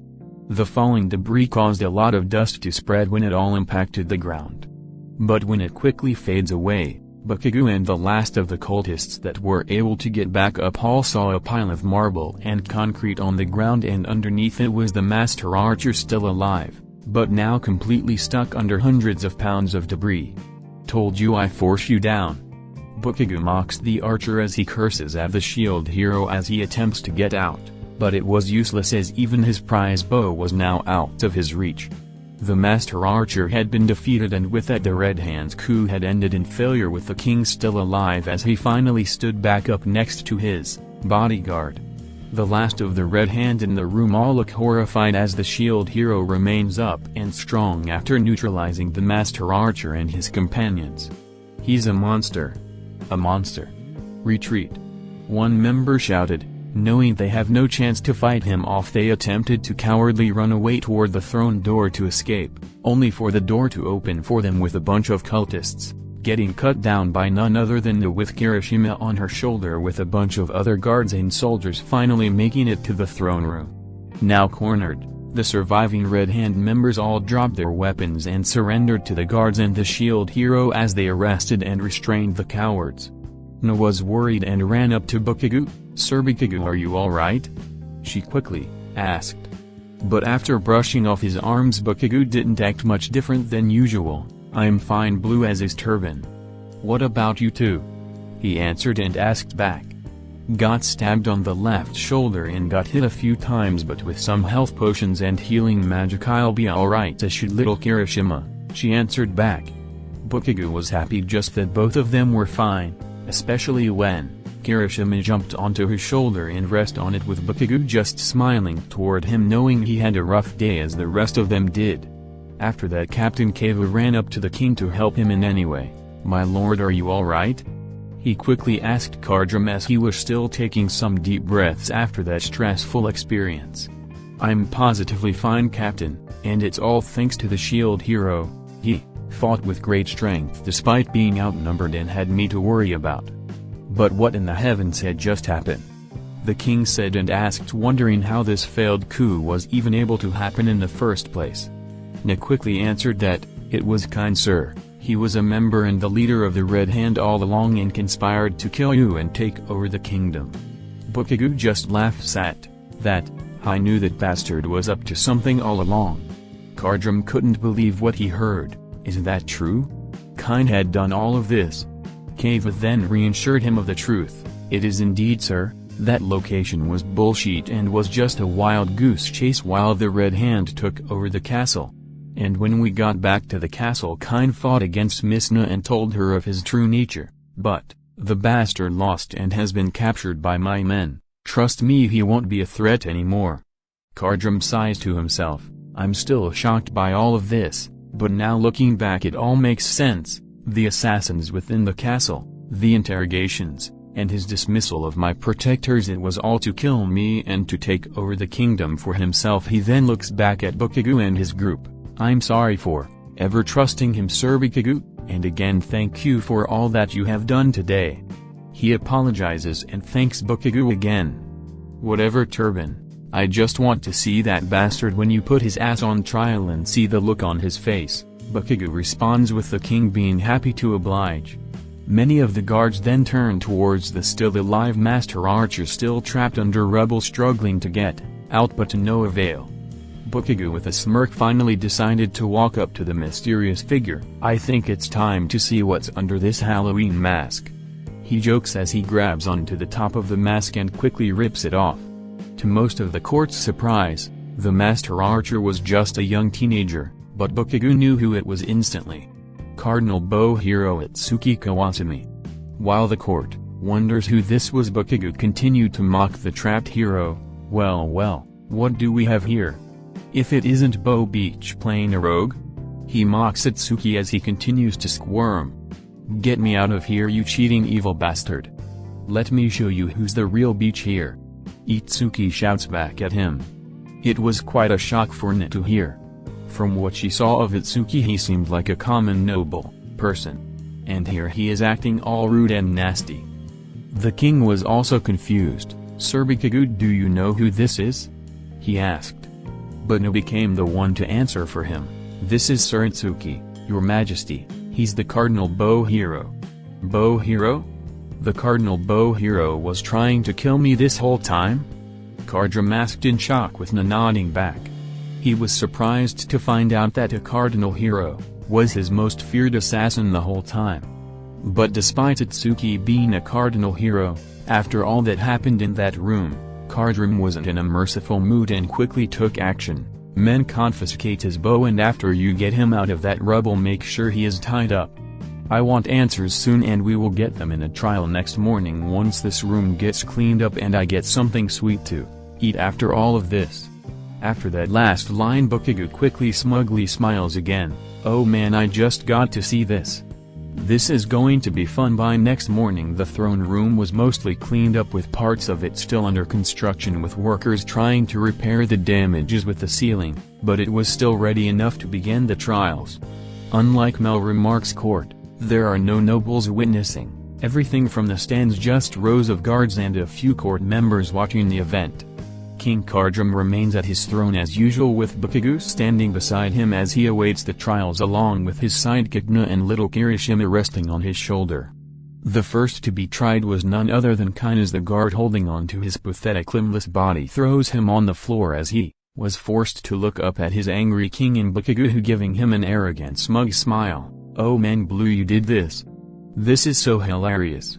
Kardrum wasn't amused to see someone like Kind to betray him. "You have a lot to answer, Kind, and it better be the truth," Kardrum demanded from his limbless former advisor, showing real authority toward him.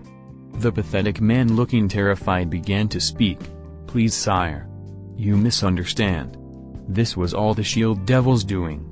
He was behind all the assassination attempts. He brought the Red Hand here, and tried to pass himself off as your savior. You have to listen to me." Kine begged and lies, trying to save himself. But it did no good, as Kardrum wasn't buying it one bit. "You have conspired with rebels to attempt to overthrow the kingdom, and you're expecting me to believe you? With all the witnesses and evidence we confiscated from your room. I'm being framed, sire. This is all a part of his plan. Just look at him with his smug face."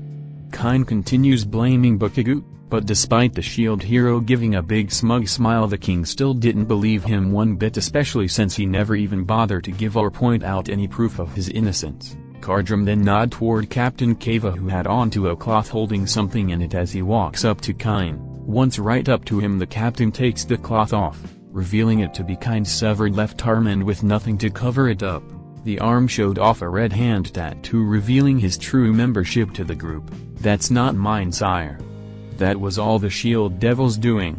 He's trying to take over the kingdom and frame me for it." Kine lies, saying the same things again as he continues to beg, but Kardrum had heard about enough of him. "I think that's more than enough to prove your guilt, along with many other things. I declare you, Kine, guilty for treason, attempted murder, and many other heinous crimes with your association to the Red Hand. You shall be executed as soon as possible." "Hold on, turban," Bakugo interrupted. "What is it, Sir Bakugo?" Kardrum asked, curious to hear what he had to say. Kine attempts to sway the king from Bakugo, but he refused to listen and ignores the fallen advisor. "I think a quick death would be too good for this bastard. After what he had done and all the people he killed directly or indirectly, with how he is right now, how about we just cut his tongue off, and then throw him in the dungeon and let the bastard rot for as long as possible? Make him suffer and send an example on those that try to betray you again," he suggested.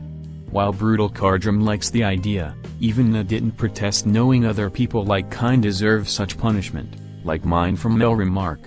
"Very well then, Kine, you shall not be executed, but you will have your treacherous tongue removed, and you will spend the rest of your pathetic life in the dungeons." Kardrum finally sentences him. Now completely horrified, Kine is grabbed up by a guard again, who is off to enforce the punishment. "No, my liege. No. Please, you can't do this to me. I've kept this kingdom together for decades. You can't do this to me. No, nah, ooh." Kine helplessly yells his last words as he is taken out of the throne room.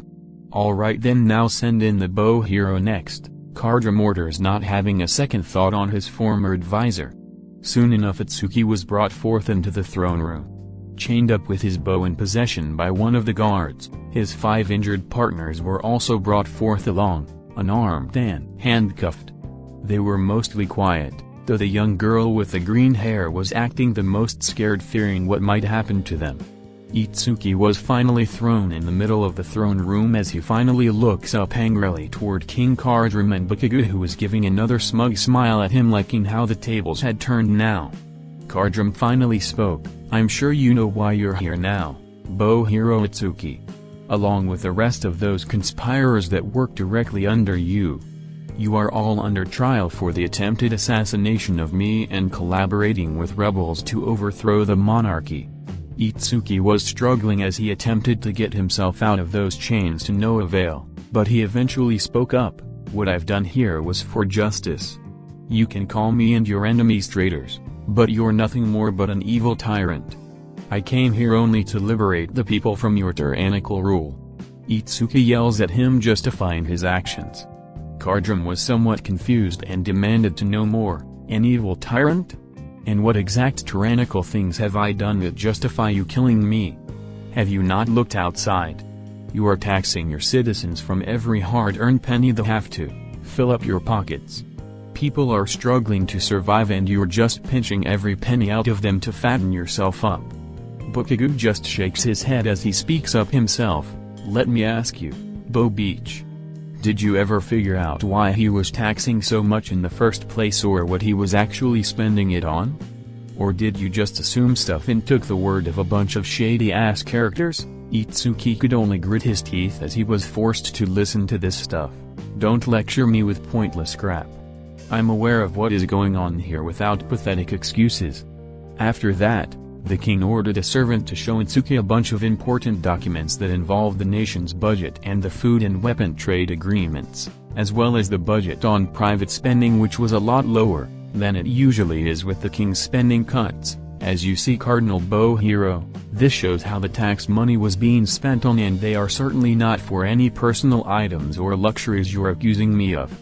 But despite the blatant proof in front of him, Itsuki refuses to back down and admit he was wrong. I don't care what you're spending it on.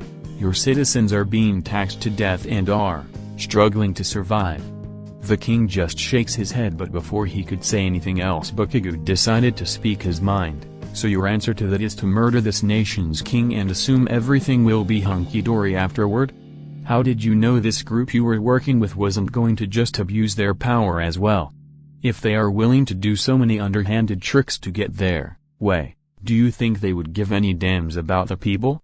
He scolds Itsuki. But just as before, the bow hero refuses to admit he made a mistake and continued to yell at Bakugo, I don't give any damn what you have to say. You're nothing more than a rapist and a spoiled bastard. You have no right to be called a hero. You're not worthy of such a title compared to me. Itsuki shouts, acting extremely arrogant to him. Bakugo just shakes his head as he grins. So straight to name-calling? You pretty much have nothing to argue about then. I knew talking to you was a waste of time, but it's fun to see you continuing to whine like the beach you are. Bakugo insults and turns his head away, finally having enough talk with the stubborn wannabe freedom fighter. And to think I supported you in the duel, and your payment with alt grey. This is the thanks I get from you and that beach you drag around. Itsuki continues to yell. Did felt somewhat hurt when he said that last part. Itsuki seemed like a nice enough guy before, but now he was acting like a prideful, unlikable bastard. The king heard enough and decided to finally lay his verdict. I think that's about enough. This trial is officially over. You are found guilty, Sir Itsuki the Cardinal Bow Hero. Under normal circumstances, you and your team would be sentenced to public execution just like the rest of these traitors and assassins. But due to the fact you're a cardinal hero, you're too valuable for our world for me to kill you even if you deserve it. So your lives will be spared. However, this will not mean you will go unpunished. Firstly, you are to pay a tremendous bail in coin or valuables for your crimes. You shall be imprisoned without your bow for the time being. You will also be forced to pay another bail for your companions, or they shall be imprisoned forever for their crimes.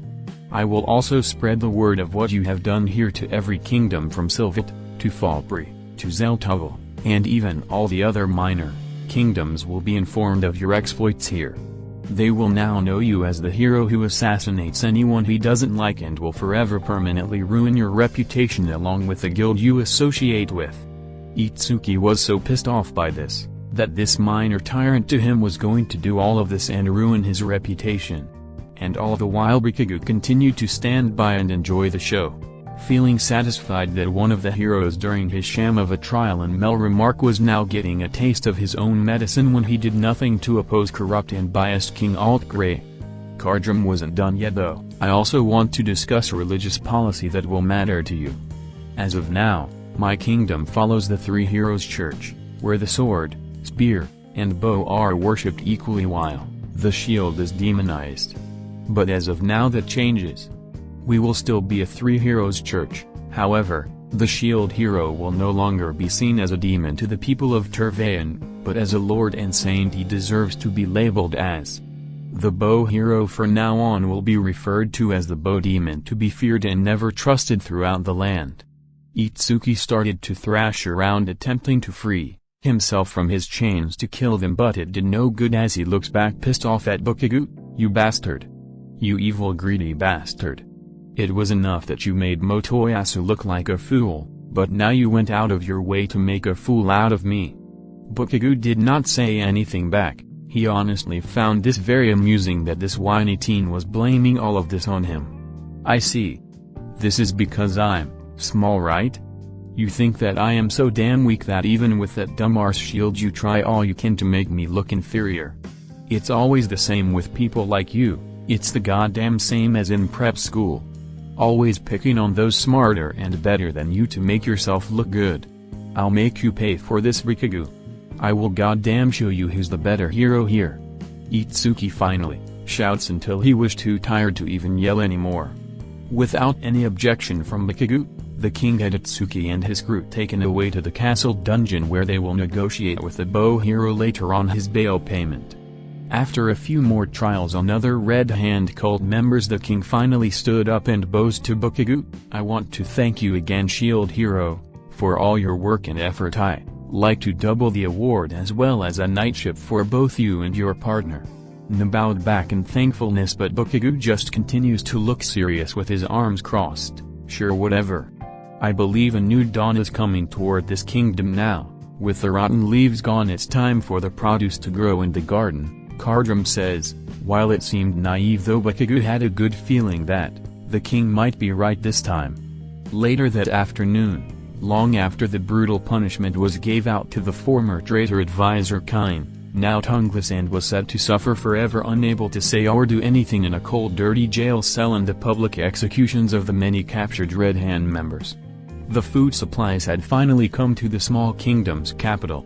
With help from the king, his guards, and the Shield Hero team, the food supplies had been evenly distributed throughout the capital, with the people who before were rioting against the king are now happy to see his king's generosity, now happy for their monarch. They now knew where their tax money went to, and they can now feed themselves and their families. Any hate they had of their king before had disappeared. They now cheered his name along with the Shield Hero and his team. But as Bakugo and the king were helping to distribute the food, Captain Kava came up to them with some news. "Your Majesty and Shield Hero, after successfully interrogating all the surviving Red Hand members before their executions, we were able to use that information to arrest the remaining traitors within the capital before they could make a run for it, and for even more good news, we have found the locations to all the bases of the remaining Red Hand members throughout the kingdom. If we strike them now while they are disorganized, we should be done with them once and for all." The king liked the idea. "That sounds good, Captain, and while you're out to find these bases, visit any town along the way to continue to distribute the food supplies," he ordered. "Yes, I be in honor, Your Highness."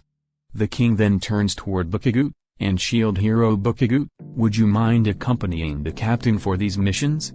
With your power, these rebels should be nothing to you, and my palace should be safe as of now. Bakugo quickly smiles with Kirishima climbing on his shoulder. "Hell yeah. About time we go on the offensive as I kill things." He excitedly agrees, but he then turns toward Na. "But Blue, you're going to stay here to guard Turban for now while I and Kirishima go out there. He might think it's safe now, but it's best not to take chances. Can you handle this by yourself?" "Yes, Sir Bakugo, I'll continue our mission and train more in any way I can," Na answers confidently. With the group satisfied, they continued to help the food distribution. 3 days had passed since the trial of Kine and the bow hero. Bakugo had been helping the captain with his soldiers to go across the kingdom to kill off the rest of the Red Hand and distribute the food supplies. Most of the places they went had only small groups in them, but they were all killed or arrested just the same. Unlike before, they were able to identify the locations of their bases, especially with the help of Kirishima's sense of smell helping to find them. In places where the soldiers would have quickly left not finding anything, the little dragon would find these hiding places and exposing the Red Hand. And in combat with the Red Hand members, Bakugo used his small dragon as a distraction during the confrontations, biting on their feet as Bakugo blows those who are distracted up. From all the killing, Kirishima had leveled a lot faster than before. He was now at level 20 despite being only a few weeks old. Na remained at the capital as the king's bodyguard, as ordered to protect Kardrum in case of other assassination attempts. Thankfully nothing serious came about it other than one desperate madman attempting to stab the king with a steak knife, only to be cut in half by the young elf. Though it wasn't all guarding, She had also helped out finding and tracking any more remaining traitors inside the castle along with the king. She also began to train her sword skills some more as she improves her technique. After her fight with Kaimanu, she had to train and better her skills to fight skilled men like him again without the need of a toddler, dragon's help. She also began to train and do research on something that sparked her curiosity from that fight, duo wielding. On day 4 everything was pretty much done. All the towns were given their share of food and all of the Red Hand is either dead, captured, or are fleeing the country. Bakugo had met up with Na again at the castle throne room with a more experienced Kirishima. They walk up to the king for their final rewards and goodbyes. Thank you again, Shield Hero Bakugo. For not just me but for my country and people too. Eliminating the last of those murderers and giving the people hope again.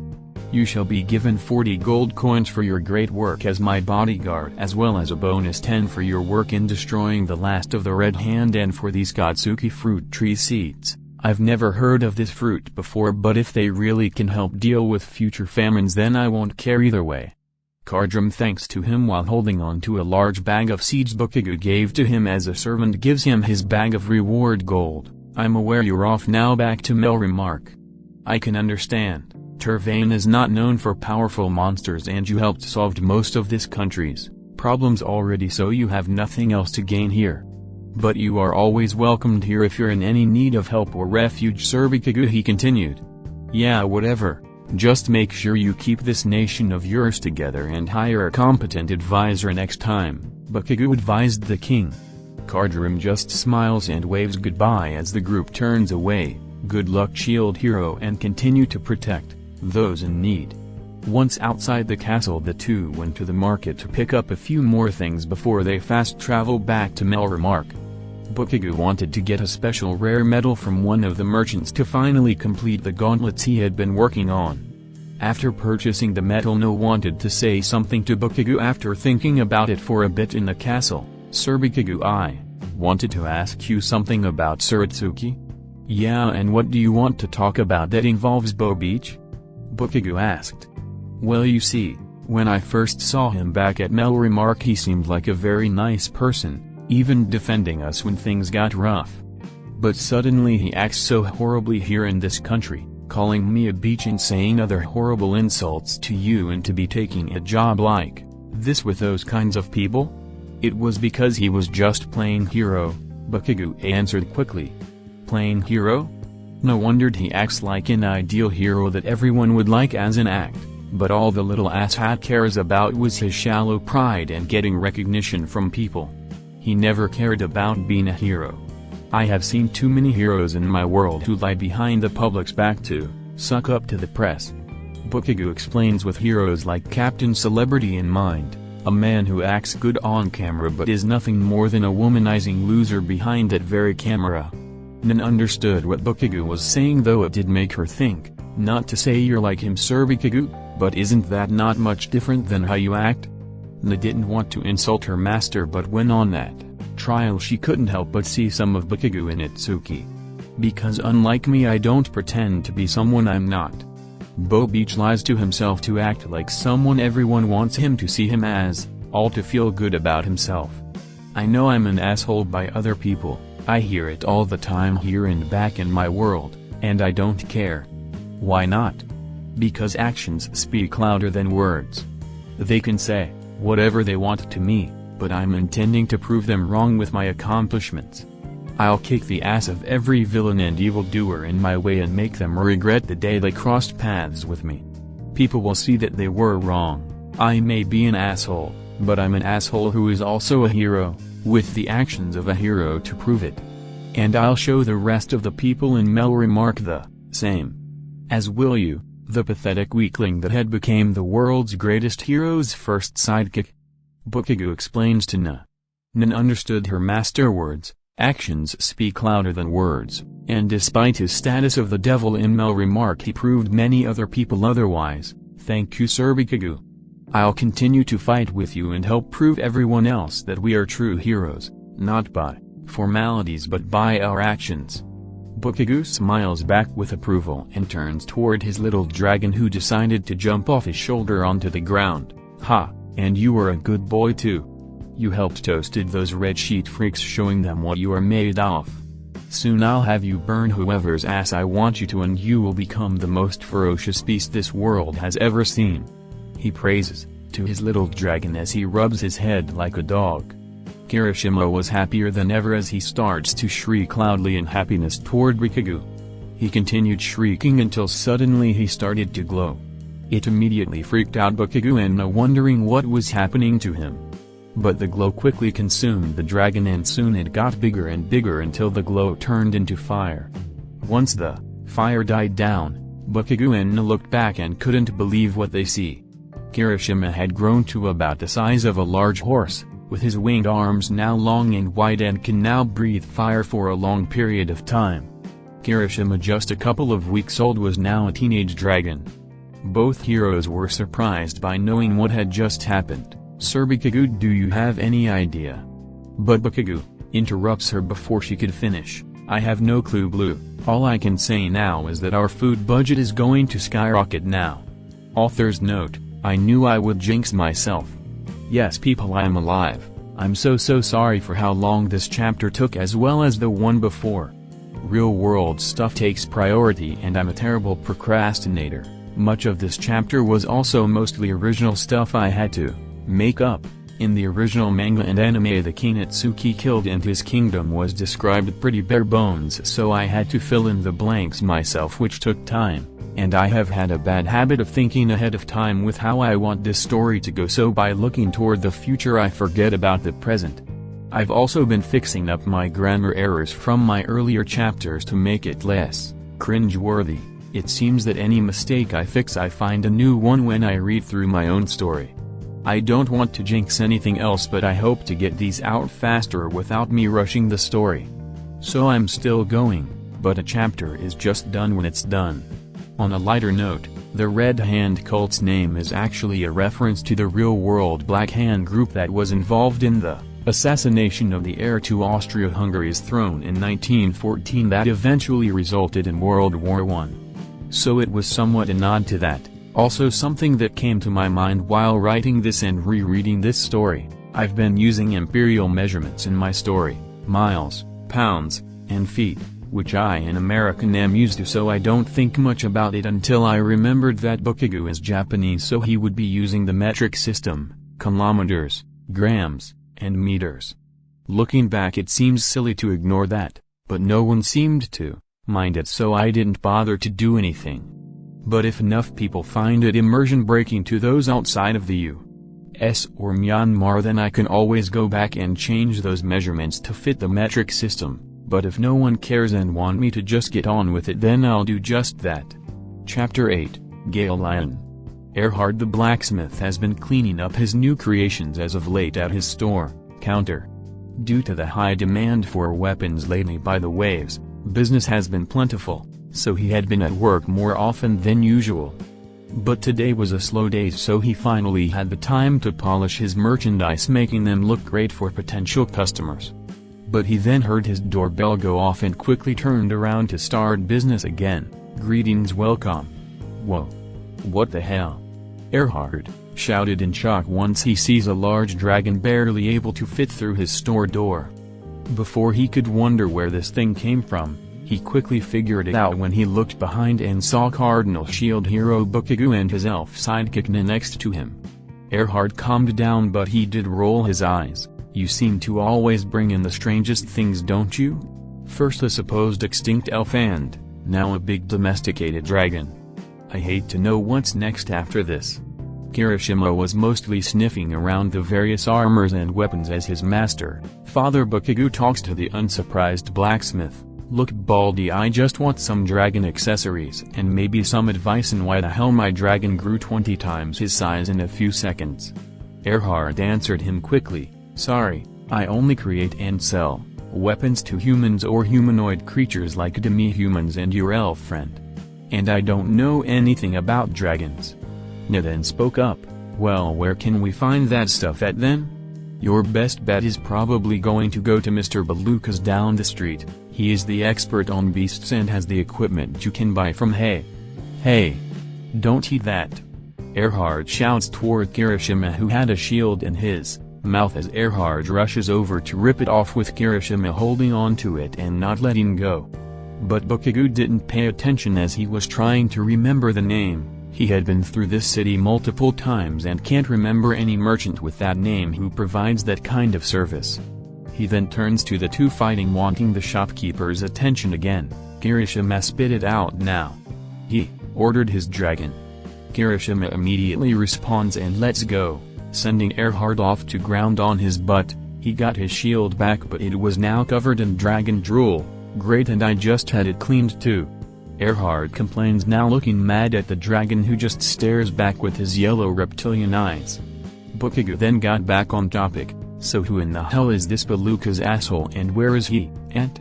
Erhard sighs and got back up as he attempted to get some of the drool off his merchandise. You can't miss his shop, it's that giant tent with all the cages and stuff. Bakugo, looking irritated, quickly knew who he was talking about, and he didn't like it. Don't tell me it's that little midget slave trader piece of shit, isn't it? Erhard puts the shield on his counter as he answers back to Bakugo, yeah, but he also deals with stuff involving monsters and whatnot. You're probably not the biggest fan of slavery, which I don't blame you, but I mean, if you think about it, a battle monster or a domesticated animal is basically a slave to a human, so it fits his business well. While he knew Erhard had a point, Bakugo still hated the idea of comparing his dragon pet to a slave.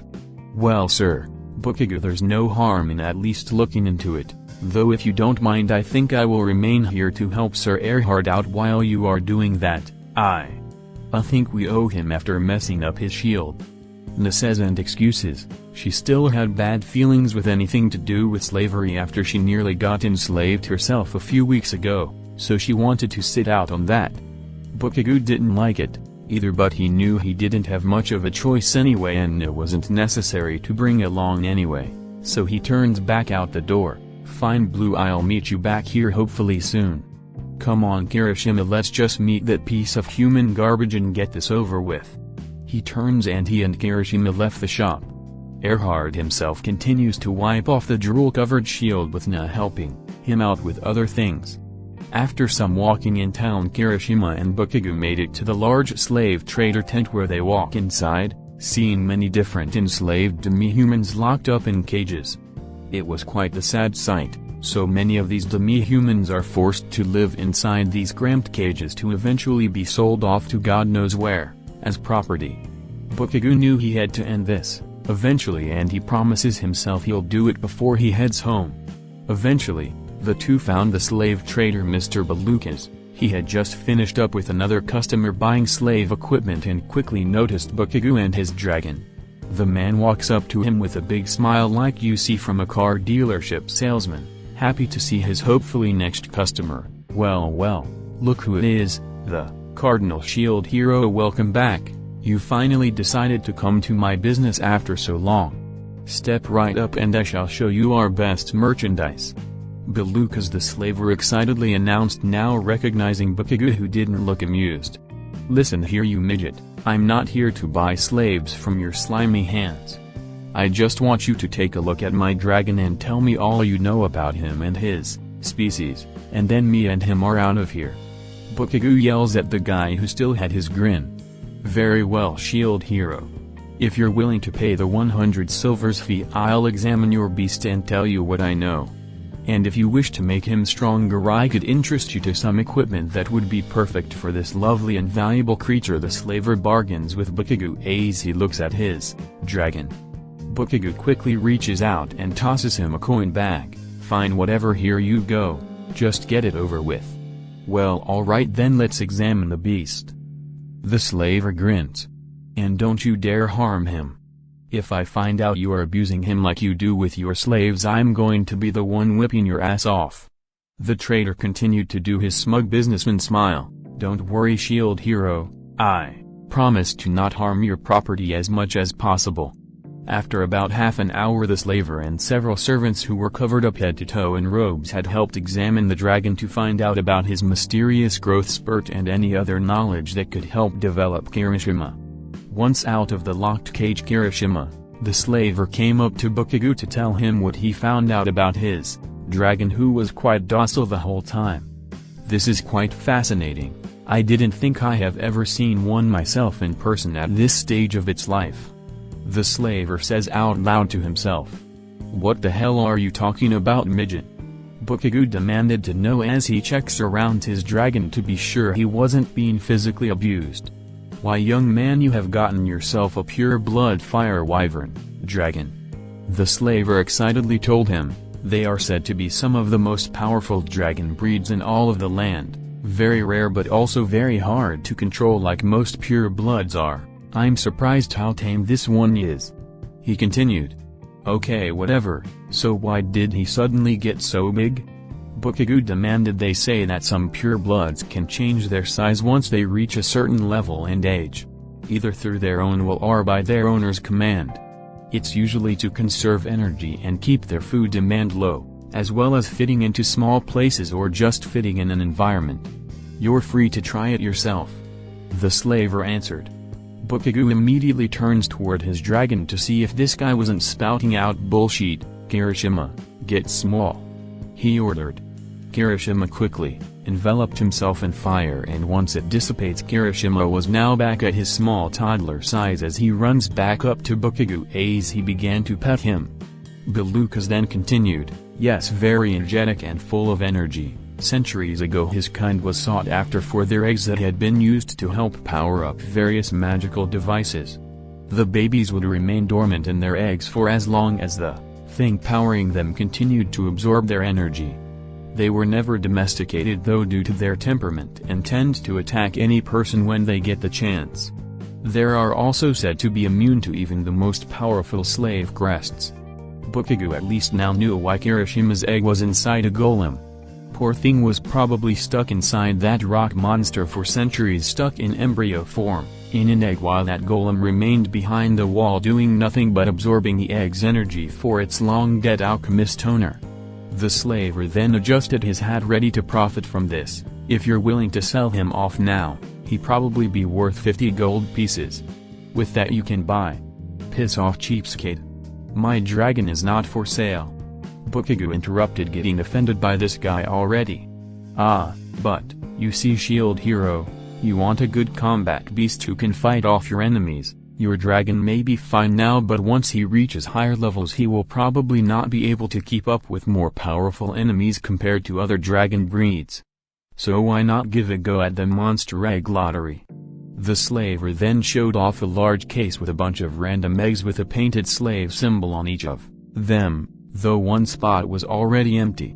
Bakugo knew this guy is now just trying to pester him to sell Kirishima, but he might as well hear what this was all about. For only 100 silvers you are guaranteed to have a filial that will double in value once properly taken care of, and if you hit the jackpot you could win yourself a Tyrella dragon, which alone is worth 20 gold pieces once it matures.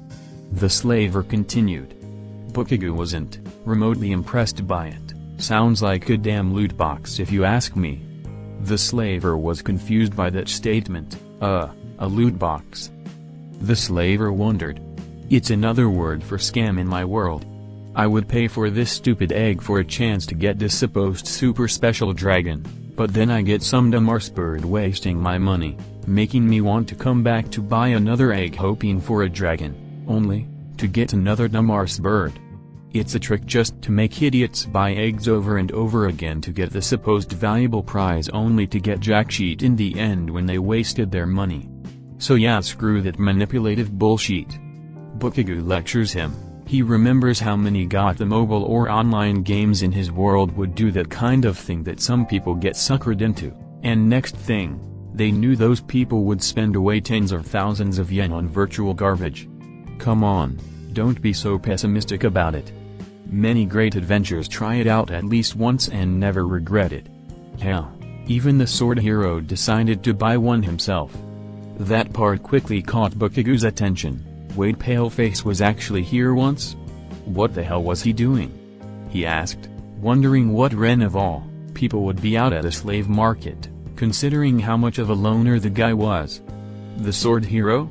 Why yes, he came by into my business one day, I think it was the day after the second wave hit, and he just wanted to ask a bunch of questions to know about how slavery operates in the kingdom, the laws behind it, and how the slave crest works.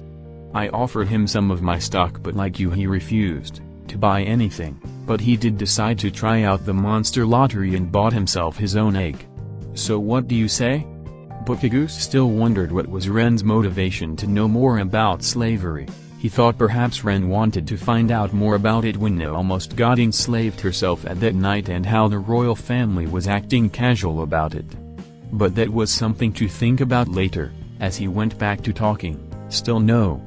You think I give two sheets if Paleface wasted money on this scam? You should rethink otherwise. And besides, why should I chance myself in some lousy dragon when I got my own one right now? The slaver was quick to give his answer. It's very simple, Shield Hero. Your fire wyvern is definitely a powerful dragon breed, but the downside of them, other than them being hard to control as they level up, and as I said before they are immune to most slave crests, is that they take forever to properly mature. You see, it takes over 60 years for them to properly develop from this stage of life into adulthood where they are at their strongest. But by that time, your days of fighting monsters will probably be long over and the waves would be ancient history. A Tyrella dragon, on the other hand, while nowhere near as strong as purebloods would be in their mature forms, they develop far faster, so you will have a pet dragon at his peak far earlier than your pureblood, not mention faster as their lack of wings are compensated for their powerful legs. A pureblood wyvern can't even fly until they're at their adult stage, which again is over 60 years. As much as Bakugou wanted to punch this bastard in the face, he didn't seem like the type that would lie about this. But even if this was the truth, Bakugou would never think of trading in Kirishima. He had already bonded with him so much it'd be like if he just sold away his own kid for some supposed better one.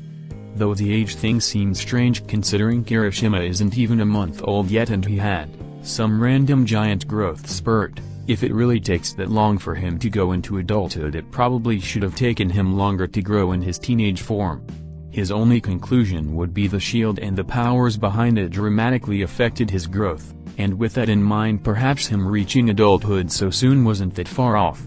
So he had even less of a reason to buy some domestic dragon, on a game of chance. So how about it? Why not just buy the whole case off, and you're most likely going to be guaranteed a dragon that way anyway. The slaver continued to pester him. For the last time, no. Kirishima is not for sale. So keep your cheap horse dragons to yourself. Bakugou yells at him as Kirishima jumps on his shoulder again.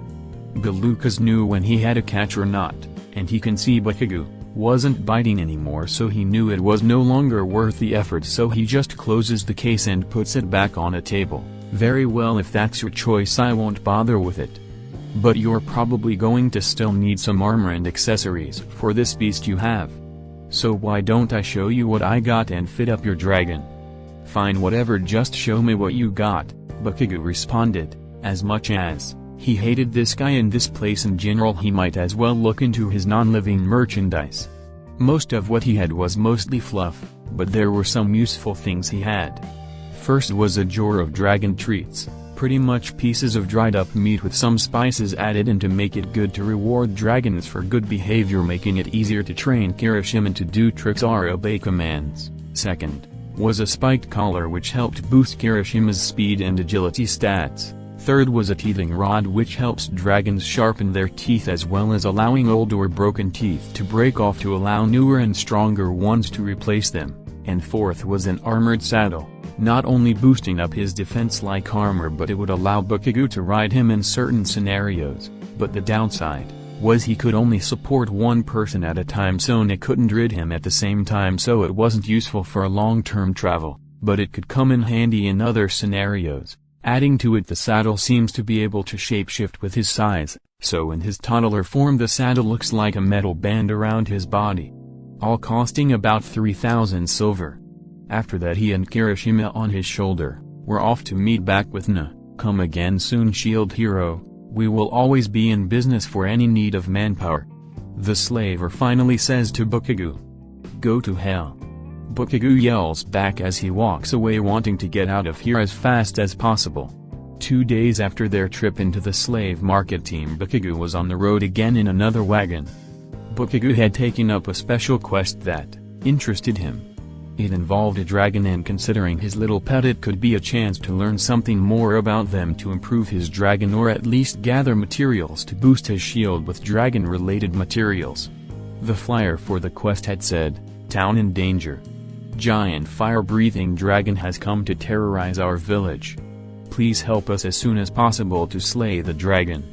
And below it was the location, Merso Town, the quest giver, Lord Summit, and the reward is 25 gold. Seemed like a straightforward mission to just kill a dragon, though Bakugo knew it would probably not be remotely easy. But of course, he knew him and his team were the same ones who took down a giant multi-headed hydra that was 3 times their levels before, and 2 of the 3 other cardinal heroes, so he had the confidence to succeed in this mission. Bakugo was now at level 54, No was at level 36, and Kirishima was at level 28 on the way to the town. Bakugo continued to work on his gauntlets. They were almost done, as he puts on some of the finishing touches on his metal gloves. While he was crafting them, Na continues her training as she reads more on the techniques of fighting with 2 swords, as well as her water magic, but actually doing proper water magic continues to be the bane of her existence. Kirishima had been walking alongside the wagon in his bigger size.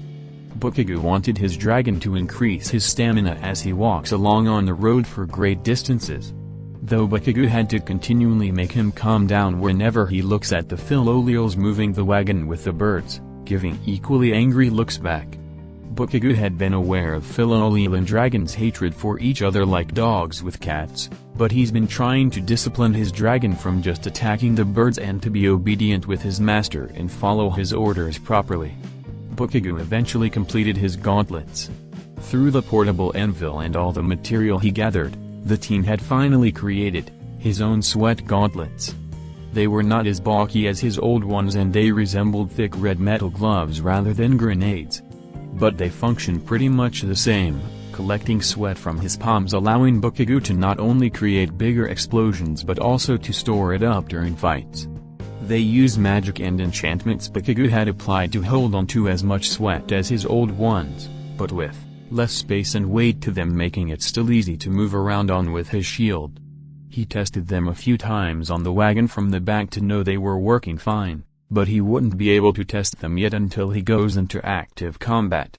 And the town they were approaching to will provide those big tests. The team finally made it to Merso Town. It was a small little hamlet in the woods, surrounded by some mountains. It was mostly a logging town with a few stores for the people of the area as well as some for traveling adventurers or merchants. At the edge of this village was the small mansion of their local lord, which was the shield team's destination as he's the quest giver. After some talking with the guards with Bakugo's shield in its book form, they were escorted inside the place toward the lord's office. They were then ordered to wait outside the office and await the guard's response. After waiting about an hour or so, the guard had finally came back out and Bakugo and his crew were allowed inside. Once inside the office, they got a good look at the lord. The lord, whose name was Summit, seemed like a man on the heavy side with a large belly, short greasy brown hair, a chubby face, and smelled of beer and alcohol. Not someone you expect to run town, but it didn't matter to Bakugo as long as the guy paid up when he's done with it. There were also 4 threatening-looking guys there. They were not guards, looking more like mercenaries that might have had business or were associated with the local lord. The fat lord finishes looking at some documents while drinking a jug of beer. He then smiles toward the hero. Welcome to Merso, adventurer. Didn't ever expect someone like you to visit an old dump like this, but the help is appreciated regardless. I'm guessing you're here for the dragon quest, considering that is the only thing worthwhile in Nowhere's land. Bakugo could tell this was a man not fond of his job or the place he was at living in general, but Bakugo still didn't care and got straight to the point. Yeah, whatever the name's Ka-chan, so mind giving details, fatty? The lord can tell this kid was a brat, but he just smiles as he pours himself more beer. Yeah, of course. That damn thing has been a pain in the town's ass for a while, burning our houses, killing our livestock, or just flat out eating us. So I just want you to kill the damn thing and you can be on your way. Bakugo could barely stand the pig of a man, but he wanted to know more. So when did this giant flying lizard showed up, and why haven't you called the crown to take care of it before? Why the hell does that matter to you? Who cares about the backstory of a dragon? Just kill the damn thing and be on with it. Sumi rudely answered, which was getting on Bakugo's nerves, looking more pissed off at the beer-smelling lord. Lord Sumi, there is someone important that wants to see you right now. A guard suddenly requests out from the door. Sumi didn't look happy about it though. Can't you see I'm busy here, idiot? Unless it's the king or queen of Melromarc, which I doubt. It's either. Tell the bastard to wait and stop interrupting my meeting with this brat.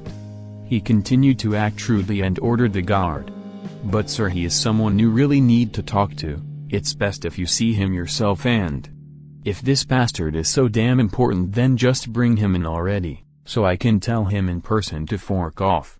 Sumi got mad at the guard losing his patience. The guard panicked, as he quickly closed the door to talk to whoever is on the other side.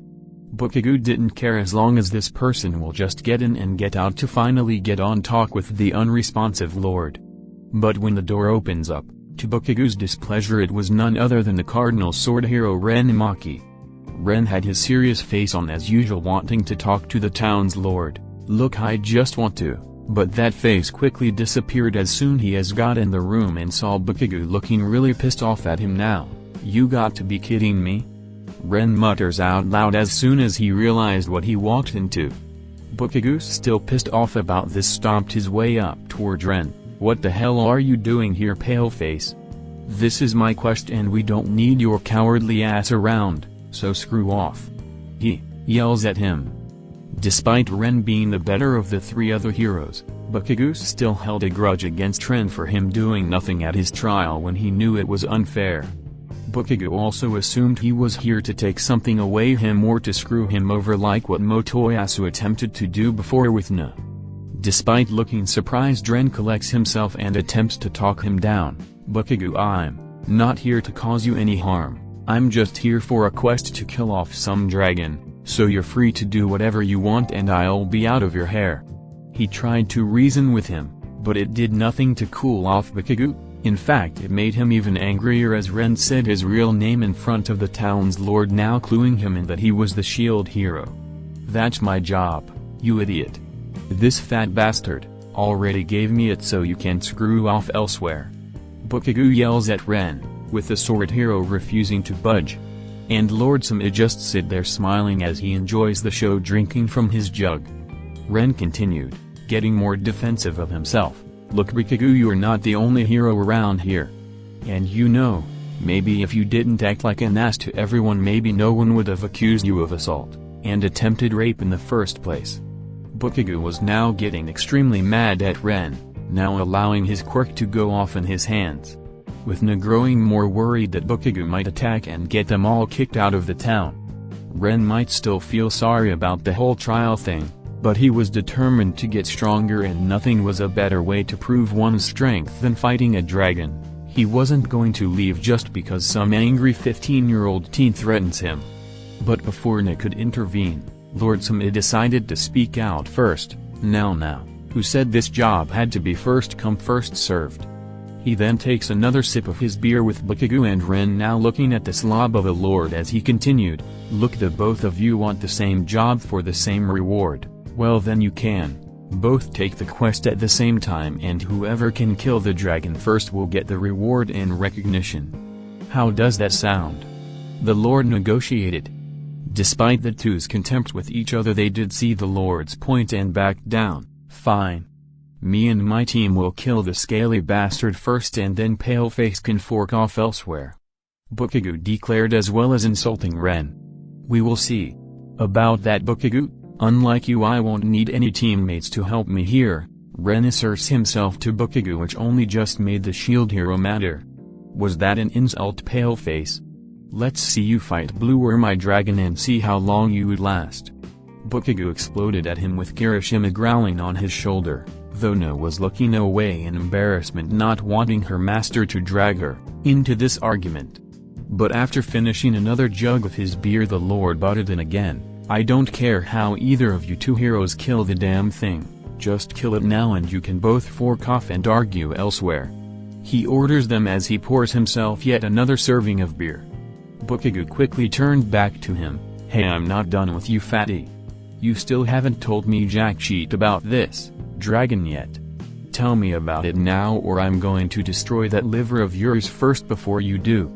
Bakugo threatens him, but Sumi wasn't remotely intimidated by him as his mercenaries were gripping on their weapons awaiting for something to happen. Ren then spoke his mind. "I personally don't see the point of asking about some random trivia on a dragon either, Bakugo. You can waste your time with pointless questions. I'll be just on my way to just kill the dragon before you can get to it." Ren then turns and exits the office, not seeing a point to be there anymore. Bakugo then got pissed off again. "Like I give any damns what you think, paleface." He yells at him, though he knew that the Lord didn't care to tell him anything and probably even less so now suspecting him as the shield hero. "Come blue, let's just go. This place smells like shit anyway." He insults as he and leave the office as the slob of a lord smiles knowing he was now in a win-win situation. Once outside the mansion, Bakugo and see Ren with his team discussing what their plan is. "Okay, so I'll be heading off to the northern mountain and hunt down the dragon. The rest of you will remain here until I come back," he ordered his team as they bow. "I don't know why you're even bothering with them if you're just going to put your extras on the sidelines," Bakugo say to Ren as he walks up near the sword hero. "Look, Bakugo, you got your own team, so you can do whatever you want with them. But my team is not needed here, just as we don't need to know useless information about some random dragon." Ren asserts back, with Bakugo who is starting to growl and grit his teeth at the sword hero. "You couldn't even stand up to a victim in the sham of a trial. What are you going to do against a giant fire-breathing dragon?"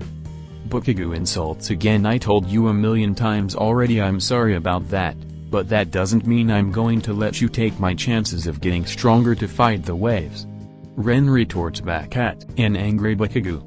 "Master Ren, when do we get to fight the dragon already? I'm so bored," said a young voice, and not far behind Ren was the source of the voice that caught Bakugo's attention. It looked like a little girl no more than 8 years old.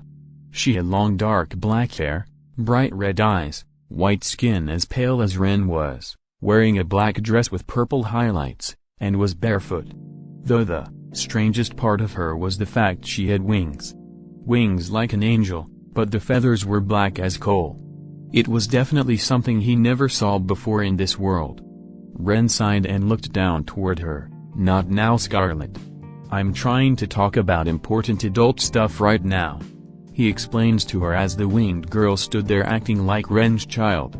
It made Bakugo raise his eyebrows. "So, what's with the lily paleface? I didn't think you as a pedophile." Bakugo questioned him. "Hey, it's not like that at all.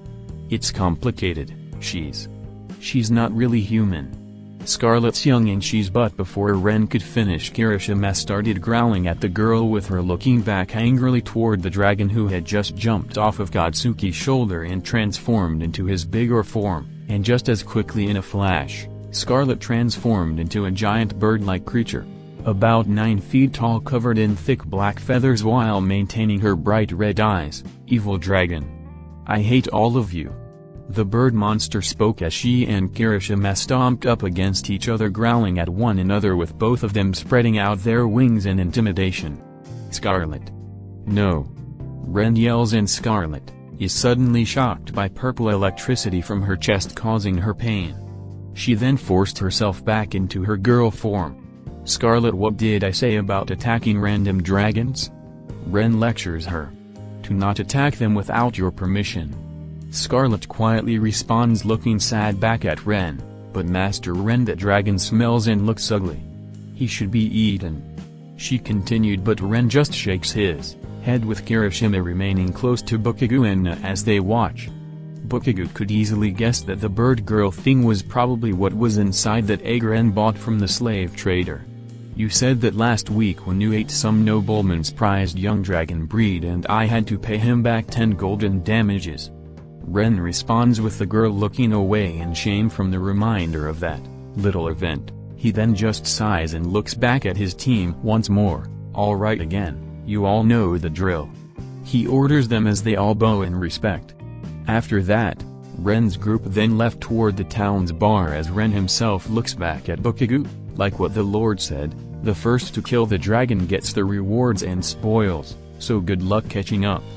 Ren asserts again to Bakugo, who just huffs angrily at the sword hero again, looking away as he pets Kirishima. But as Ren heads north, he noticed that his child Philolio was following behind him, going against his orders. "Scarlet, I told you already to go with the others." He turns back and orders her. "But Master can't fight evil dragon on his own." "I must be with you, Master Ren," she insisted. "Scarlet, you are still young and I can take care of myself. Just go with the others and it will be fine." Ren continues. "But what if Master dies? What will happen to me? I don't want to be alone for the rest of my life." Scarlet lets out with a concerned voice.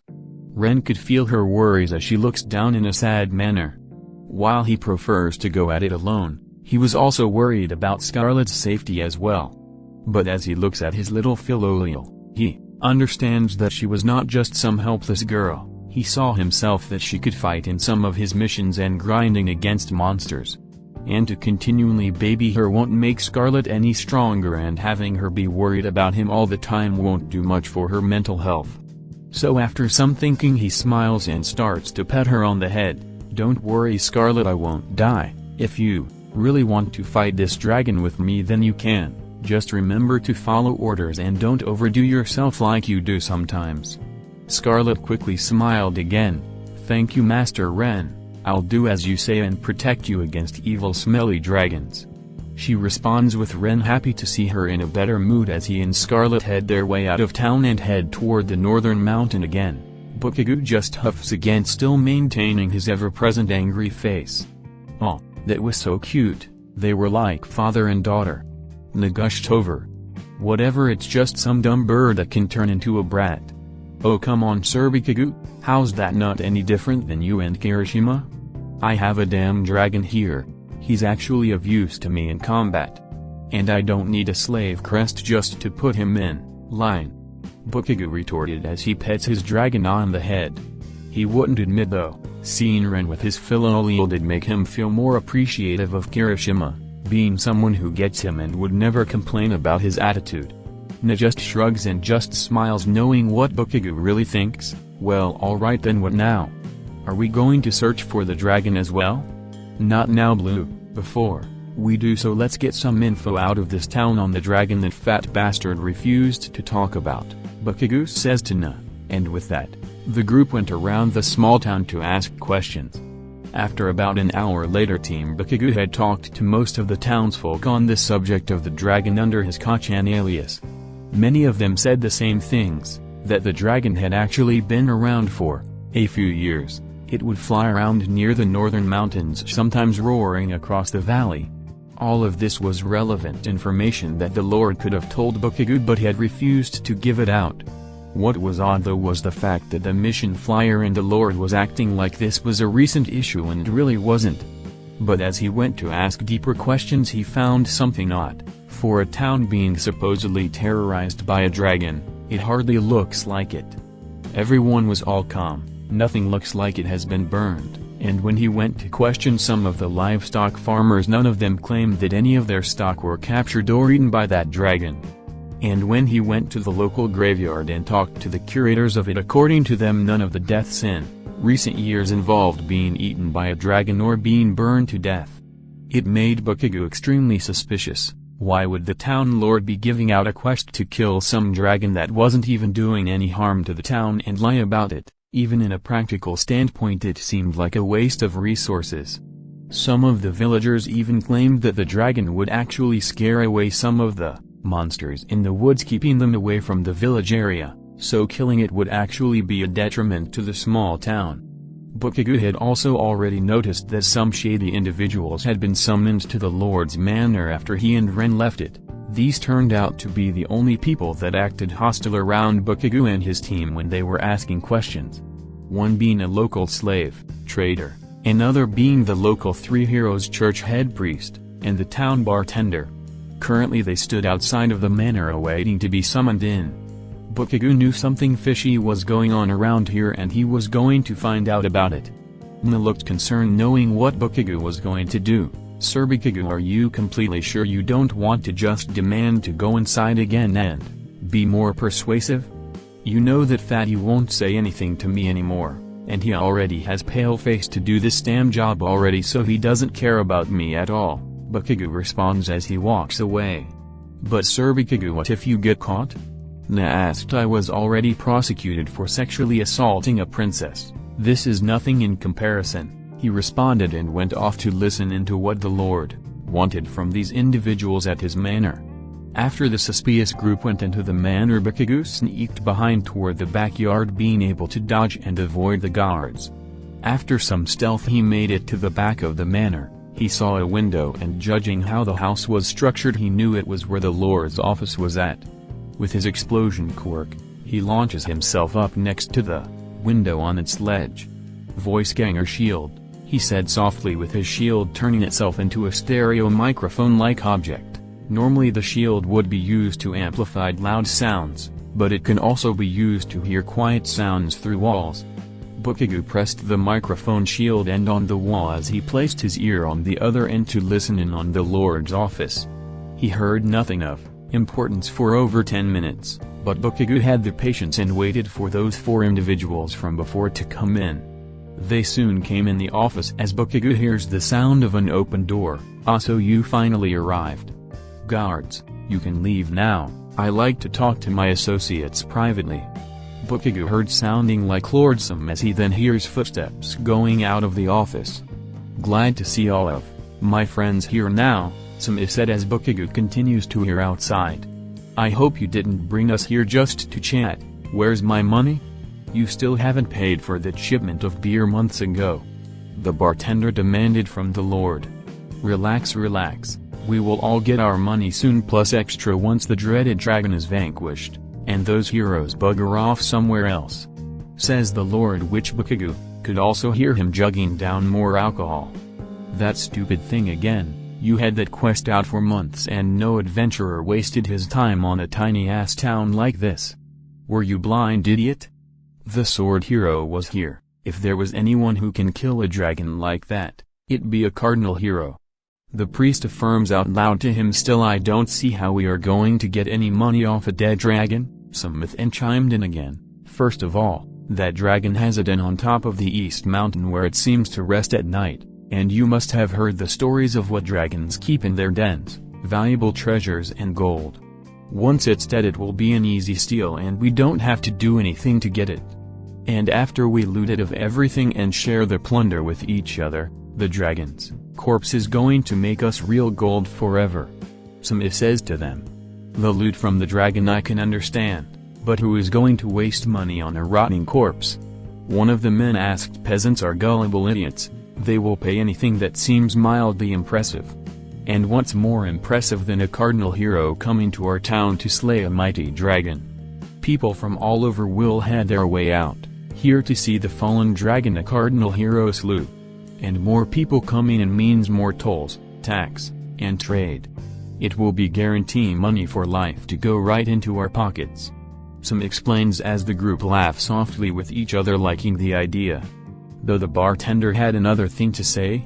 But aren't you paying the heroes 25 gold just to kill the beast? Oh, none of that is my money anyway. That's just commissioned money from the crown to pay adventurers for jobs like this. If I kept that money for myself, the queen will be on my ass about it.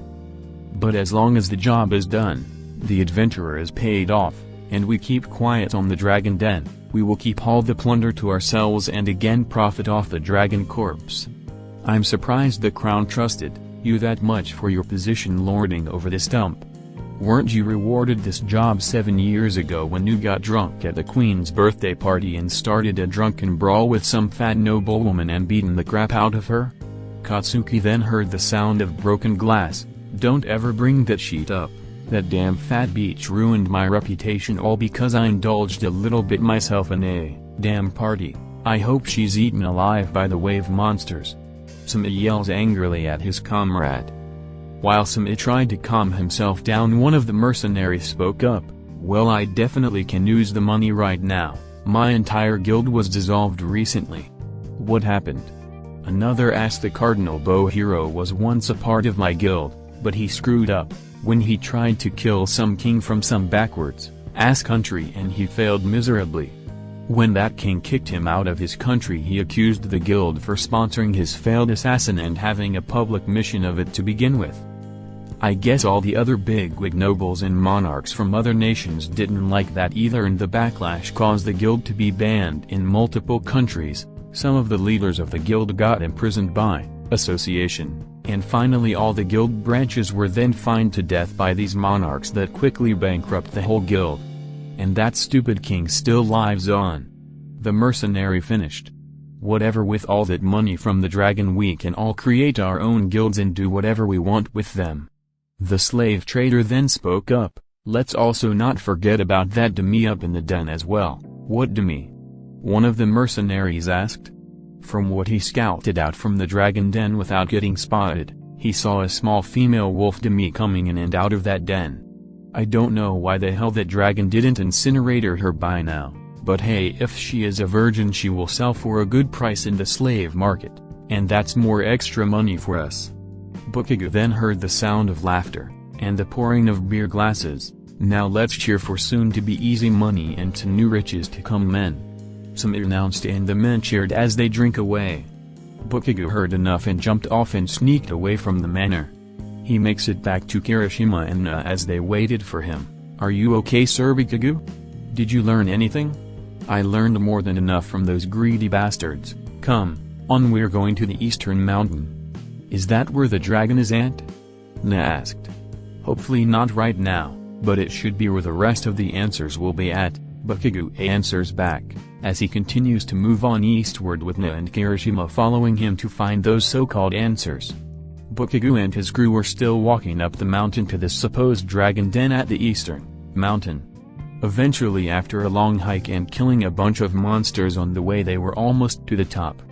Bakugo told Na what he heard from the Lord and his friends. There was more to this dragon than just some random monster, and Bakugo was going to find out, even if it meant that Ren had a major head start. "Are we almost there, Sir Bakugo? I just wish dragons didn't have to live so high up." Na lets out, feeling tired from all of the hiking. "Getting tired again, kid? I thought you have outgrown that after training blue," Bakugo playfully joked. Running in an open field and hiking up a tall mountain are two different things. "And would you not call me kid, Sir Bakugo? As I'm aware you're only 15 and I'm 20, so technically I'm the older one here." "Yeah, but isn't that like 2.5 years? He jokes. "Longevity doesn't work that way, Sir Bakugo." Na getting irritated over Bakugo, who just laughs. But soon enough the three were finally up the top of the mountain and see a large cave where the dragon supposedly has its nest at. Kirishima sniffs around to detect the dragon, but so far nothing seems to alarm him, so it seems safe. Bakugo activates his light spell and the group slowly walked in, acting as cautious as possible. Soon they found themselves inside the cave center. It looked nothing like one would expect a dragon den would entail. Rather than a treasure trove of gold or even piles of bones, the cave was mostly empty, with large open space and glowing fungus that helped light up the cave. Except one corner of the cave, there was a bunch of normal housing, stuff that one would think someone lived here, but who would live in the same place with a giant fire-breathing dragon? Things like a bed, a wardrobe with clothes, a cabinet of food, and a small chest filled with a bunch of children's toys. And none of it looked old or anything, they are relatively new. This all seemed fishy, and Bakugo and Na continued to look around the cave for answers. Kirishima continued to sniff around to detect anything in the cave for his master Bakugo, and after smelling some of the toys he found a trail of something. He continued following it until he was up against a small child-size hole on the side of the cave, where he also heard some heavy breathing. He stuck his head in the hole and saw a frightened demi-human. She was a young girl no more than 12 years old. She looked human but had wolf-like ears and a small tail sticking out of her blue dress. She looked scared at first, trying to hide herself away from him, But as Kirishima got closer she started to calm down a bit. Kirishima was not alerting Bakugo like he usually does as he just slowly approaches the strange half-wolf girl. She got curious and started to pet on Kirishima's head as he, calmly growls. She then smiled as she continues to pet the young dragon. "You're a very beautiful creature, are you lost?" the girl asked Kirishima as he remains friendly to the now at ease demi-human. Na then wondered what Kirishima was doing and as she walked up she saw the girl. "Excuse me?" The girl then turned and quickly panicked as she runs out of the hole away from Kirishima into a corner, behind a bunch of stalactites holding on to herself in fear of the stranger.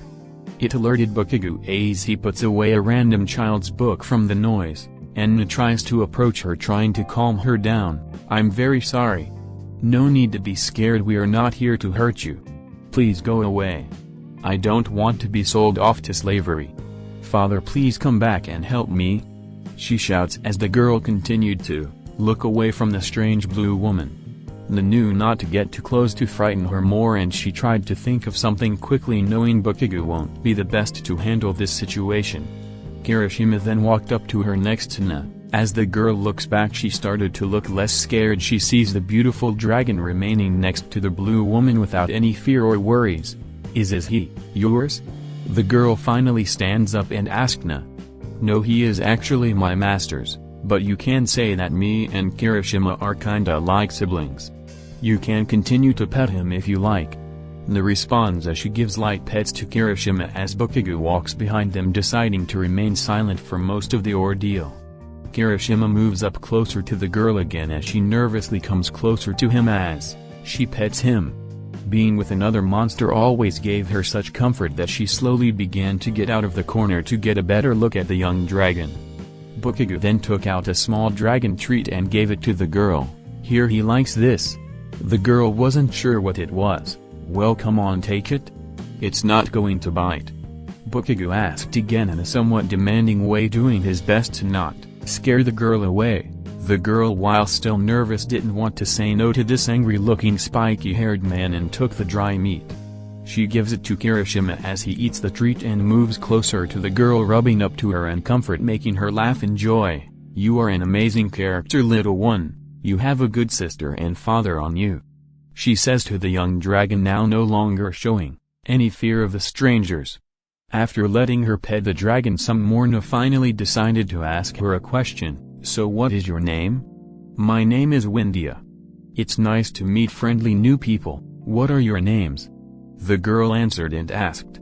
"My name is Na. This big guy is Kirishima, and Mr. Grumpy Pants over there is named Katsuki Bakugou, the shield hero."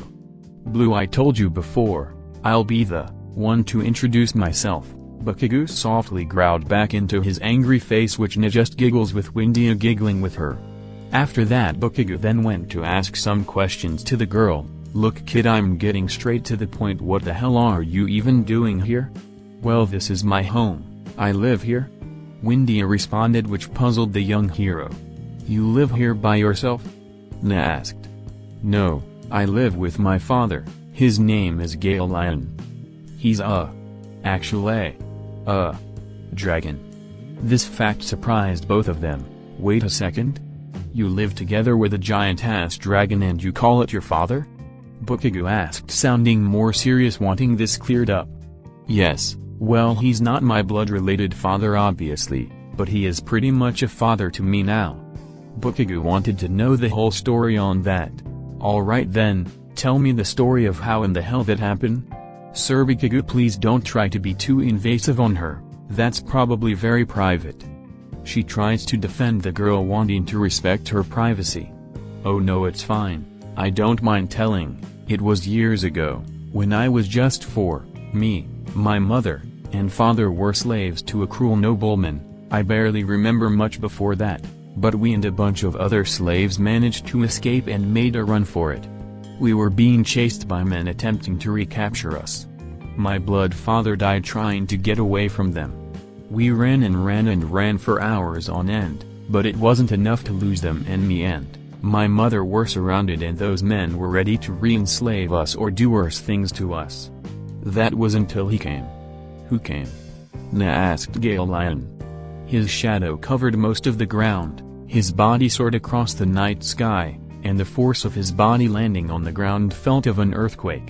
He attacked the human slavers who had no chance against him as he either ate or burned all of them to death. After the slaughter, me and my mother were just as terrified as the dragon tower over us, but he didn't eat us. He showed worriedness and compassion to us, two demi-human runaway slaves. He offered us protection and comfort for as long as possible. With no other options or our fear of refusing the dragon, we accepted his offer. We were scared at first to have a giant dragon always watching over you and providing food. But over time, the three of us began to bond with each other, learning more about us and doing things together. Over time it turned out that the old and wise Gay Lion was one with heart and love inside himself. Over time our worries were no more and we became basically a family. And for over 7 years me, my mother, and Gay Lion had been together as a new family. It was a happy time together, but my mother about a year ago had caught a deadly disease, one with no cure no matter how hard Gay Lion tried to find one. Mom eventually left behind the earth and went to heaven. It was a sad time, but Gay Lion continued to be there for me, still promising to protect me. We are still family together, and as far as I'm concerned, he was a father to me, and he was happy for me to be his daughter. Windia finished telling her story. Bakugo didn't show much emotion, though it was mostly just to remain looking tough then not feeling anything, though he had a more neutral-looking face than usual rather than his constant angry look after hearing the story of a monster protecting a family. Na on the other hand was getting somewhat emotional about it with tears coming down her eyes. That was a wonderful story, Windia. I'm glad you were taken good care of after such times. Windia just smiles showing her optimism. Bakugo then quickly sighs and wanted to get back to questioning. Okay, whatever, enough sappy life stories. Let me ask you, kid, do you know much of that small town down at the mountain? That little village? Yeah, I see it from up high all the time, but father told me to never go down there with all of the demi-human slavers. Windia responded, well, has your father ever terrorized the town? Eating people or burning anything? Bakugo continued asking. What? No. Father would never do that. He may not be fond of humans, but he would never harm normal people with families. And he said that humans would always want revenge or blood after such acts, so killing entire villages is asking for trouble. Bakugo knew that lines up with a lot of things he learned about, so this fire-breathing dragon did no harm after all. That fat bastard is basically trying to make money off the murder of an innocent bystander and his adoptive daughter. What are you talking about, sir? Windia wondered. Bakugo was blunt with her. The fat bastard that runs the town down there had set up a quest to kill your dragon father with a reward, and afterward profit off his corpse and take whatever is valuable in here for him and his crooked cronies. Including you. What? But how could he? My father never brought harm to him, and oh no, please sir, don't worry kid, we aren't going to harm your dragon dad. Now with everything cleared up we now know what's really going on here. Windia was now relieved to hear that. Oh thank you sir. So what now sir, Bakugo? Na asked. It's time to get back down there and show that fat bastard who he should be really afraid of, Bakugo answered as he cracks his knuckles. Ra-oo-oo-ar. A loud roar is heard from outside the cave, alerting everyone in it including Windia. What was that? Na shouted. Outside quick. Bakugo answered back. They all run outside to see what was going on. Once out they didn't immediately see anything, but as they all look outward across the valley toward the northern mountain they could see smoke and loud explosions happening over there. What's going on? Na said out loud. Sheet. Paleface, I forgot about that idiot. He's found and is fighting the dragon. Bakugo said out loud, which terrifies Windia knowing what was happening. No father. But he hasn't harmed anyone. He can't die like this. She shouts, afraid of her father's health. Both Bakugo and Na knew they couldn't just let it go through. Sir Bakugo, we have to stop Sir Ren and explain to him the truth. Damn it. Why did it have to be halfway across the damn valley? There are too many monsters in this region to save time to fast travel, and it will take us forever to get there on foot. But Mr. Bakugo, you have to save my father. He's too prideful to leave a fight like this. Windia ran up to him looking teary-eyed. Bakugo continued to think as fast as he can to get to the mountain quickly enough, but his options were low and he knew he was on a small amount of time. He then heard Kirishima screeching, as Bakugo quickly looked toward him as he had his wing down with his saddle pointing toward Bakugo. The shield hero quickly knew what his dragon had in mind. Hell yes. Good thinking, Kirishima, I knew it was right to keep you. Bakugo quickly runs upon his dragon to get on his saddle ready to go out as fast as they could. Bakugo as he readies himself out, he looks back at Na and Windia. Blue, there's not enough room for you or the girl. You two are going to have to get there the slow way. But meet me up there as fast as possible. Bakugo ordered. Na grabbed hold of Windia as she got on her back as she holds on to the elf. Yes sir Bakugo. Please hurry. Na responded, okay Blue, just watch out for the kid. Bakugo then turns away toward the cliff. Kirishima, go. Bakugo shouts and Kirishima was running off toward the cliff with his winged arms out.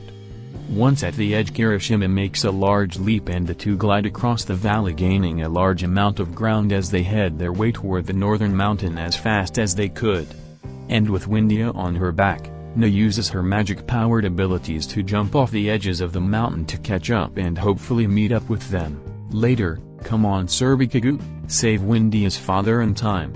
Eventually, the glide ended for Kirishima and was forced to land and had to gallop and run from there on the ground. As Bakugo holds on to his reins, he continues to make Kirishima run as fast as possible toward the mountain. Along the way though, multiple monsters came out to attack the two. Bakugo knew there wasn't any time to waste and tried his best to ignore them as Kirishima continues to run as fast as he could. When monsters did get close or attempt to block the path, Bakugo either blasts them himself or Kirishima breathes his fire at them. It was a long distance, but the two knew they had to hurry before it was too late. Meteor Blade. Ren shouts as he blasts another large attack at the evil dragon. This dragon was definitely the real deal. He towered over most of the forest trees and was longer than even 2 transport buses back at home. He was purple-colored, had bat-like wings on his back, but unlike Bakugo's dragon, his hands weren't attached to the wings themselves, and had bright red eyes. Is that the best you can do, human? You think of yourselves to be so strong that you have to challenge my kind like some game animal to prove your own shallow prides? Well, let me tell you, I'm not going out to be some damn trophy of yours. You'll die first. Lion threatens and yells at Ren as the dragon swipes and smashes at the ground as Ren continues to dodge out of its way. Ren continues to shoot out various magic attacks, blasting at the massive dragon as he tanks the hits. Is that it? Your kind becomes more of a joke every generation you inbreed with yourselves. The dragon taunts as he tries to smash Ren with his feet, but Ren continues to dodge away and continued to barrage him with more long-range attacks. Lion then breathes fire at Ren. Unlike most dragons, Lion's fire breath was blue-colored fire. Ren does his best to avoid the flames as much as possible as he hides behind the rocks. After finishing his breath, Lion taunts Ren again, come out, human. I know you want to play. Unless you are as cowardly as mice. Then quickly out of nowhere, Lion gets hit off the side of the head by Scarlet in her bird form.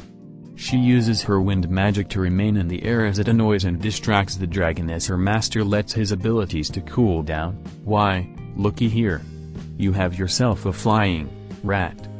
But there will be no queen to protect you now. The dragon insults as he attempts to chomp on the flying attack bird. While the dragon was distracted, Ren attacks again, Crimson Blade. And a bunch of energy attacks appear and strike at once at the dragon. Scarlet then attacks again near his neck as Lion attempts to fling her off of him. Ren then charges up his blade with his magic energy and, once close, he jumps and stabs right on the dragon's side. Lion shouts in pain as his attention goes back to Ren as he breathes fire at him again. As Ren temporarily retreats, Lion spreads out his wings and with large gusts of wind launches himself up in the air and flies across the top of the mountain as Ren hides behind some more rocks as Lion breathes fire down on him. Lion remains up in the sky as he laughs to the two as he continues to rain fire across the mountain. As the two remain hidden under some rocks, Ren finally came up with a plan. "You understand the plan now, Scarlet?" "Yes, Master Ren," Scarlet answered after Ren told her his plan. Lion circled around the mountain once more to continue to breath down fire.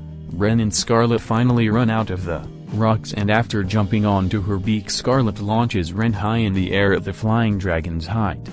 Lion attempts to bite him as he was midair, but just missed him as Ren quickly stabs his sword right on one of Lion's wings and his sword begins to cut through the skin of the large wing until he cut though to the end and the sword hero begins to fall toward the ground. With the damaged wing, Lion could no longer fly and ends up crashing into the mountain. Ren was quickly saved by Scarlet when she jumped in the air and Ren lands on her back. When she landed on the ground, they refocused their attention on the dazed dragon. Meteorite Blade. Ren shouts again and launches his strongest long-range attack right at the dragon's wound on his side from earlier as he shrieks in agony while still dazed from the crash. Scarlet to the right, now. Ren orders as the two separate again, dividing the dragon's attention as he still feels the pain of that attack. Scarlet attacks near his head as Lion attempts to eat the bird. Ren charges up his sword again, aiming and running toward his wound ready to finish him off. Ren shouts as he power jumps himself up in the air ready to strike and end this battle for good. But then airstrike shield, shouted a voice and suddenly a green energy shield appeared right below Ren. Ren strikes the shield, stopping his attack, surprising and confusing the team. Lion immediately noticed Ren and used his long tail to strike Ren, sending him flying to the ground and smacks Scarlet into the cliffside. Both Ren and Lion were wondering what that was, but that got quickly answered when Bakugo riding on Kirishima finally climbed up on the cliff on time as the shield hero jumped off his dragon. "What the hell was that? You nearly killed me!" Ren yells at Bakugo as he runs up to the downed sword hero. "I'm here to save a damn life, paleface." Bakugo yells back at him. "I don't need your protection, I was doing fine." "Not you idiot, it's to look out." Bakugo shouts as Lion was up again and readied his breath attack. Bakugo jumped in front of Ren as the dragon attacks with his fire. The flames were strong and intense as Lion continued to exhale more and more fire at the teens. The mighty dragon then stopped as he looks down on the two. "So another human has come to challenge me? Now this is getting fun." Lion muses out loud to himself. Bakugo attempted to calm the situation. "Listen, you overgrown lizard. I'm here too." But then Lion attacks with his clawed hands intending to smash the loud hero. Bakugo was forced to blast himself away in the air with his quirk and Ren manages to roll away into some more rocks to allow himself to heal up. Lion attempts to bite at the teen while he was in the air as Bakugo did his best to avoid the attacks. "You idiot. Stop trying to eat me.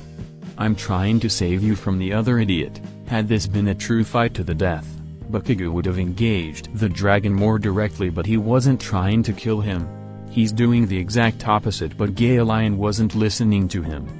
Bakugo then saw Kirishima jumping on some of the cliff rocks and to avoid Lion's teeth he blasted himself away toward his teen dragon as Kirishima jumps in the air to grab him as the two run to get themselves some distance from the elder dragon's attacks. Lion found the whole thing amusing. "So human? You have one of my own kind as a slave. I'll have to put him out of his misery as well." Lion then used his fire breath again as Katsuki and Kirishima run across the mountain to avoid the deadly breath. Bakugo would continue to shout at him to stop, but Lion continued to not listen to the teen. "Crimson Blade," shouted a voice as a bunch of energy attacks hit Lion on the side, forcing him to stop attacking Bakugo to look back at Ren, who had re-energized himself. Lion used his fire attacks at Ren as he used his own power jumps to avoid his deadly breath. But to the dragon's surprise, Scarlet had also recovered and jumped on his head from behind and started pecking at his face, trying to go for his eyes, making Gay Lion stop his breath attacks as he smashes his head into rocks to get the pest off him. Ren then goes for that wound on his side again as his blade charges up. Bakugo quickly took notice of both situations and commanded his dragon as they charge from up on the cliff above Gay Lion. "Kirishima, go after the bird now," he ordered. Kirishima then jumps off toward the dragon's head as Bakugo jumps off his dragon toward Gay Lion's side. Kirishima tackles Scarlet off Gay Lion's head and the two fall down to the ground of the cliffside again. At the same time, Ren goes for the kill, only for Katsuki in the nick of time with his best defense shield out as he lands in front of the sword hero, stopping his death blow. Kirishima and Scarlet began to fight as they bite and peck at each other. "Evil dragons will die."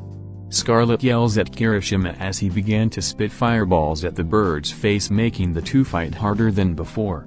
It wasn't much different with Ren and Bakugo as Ren starts striking at Bakugo as he blocks his way to the dragon. "What the hell is wrong with you? Is killing me worth the bragging rights of killing a dragon?"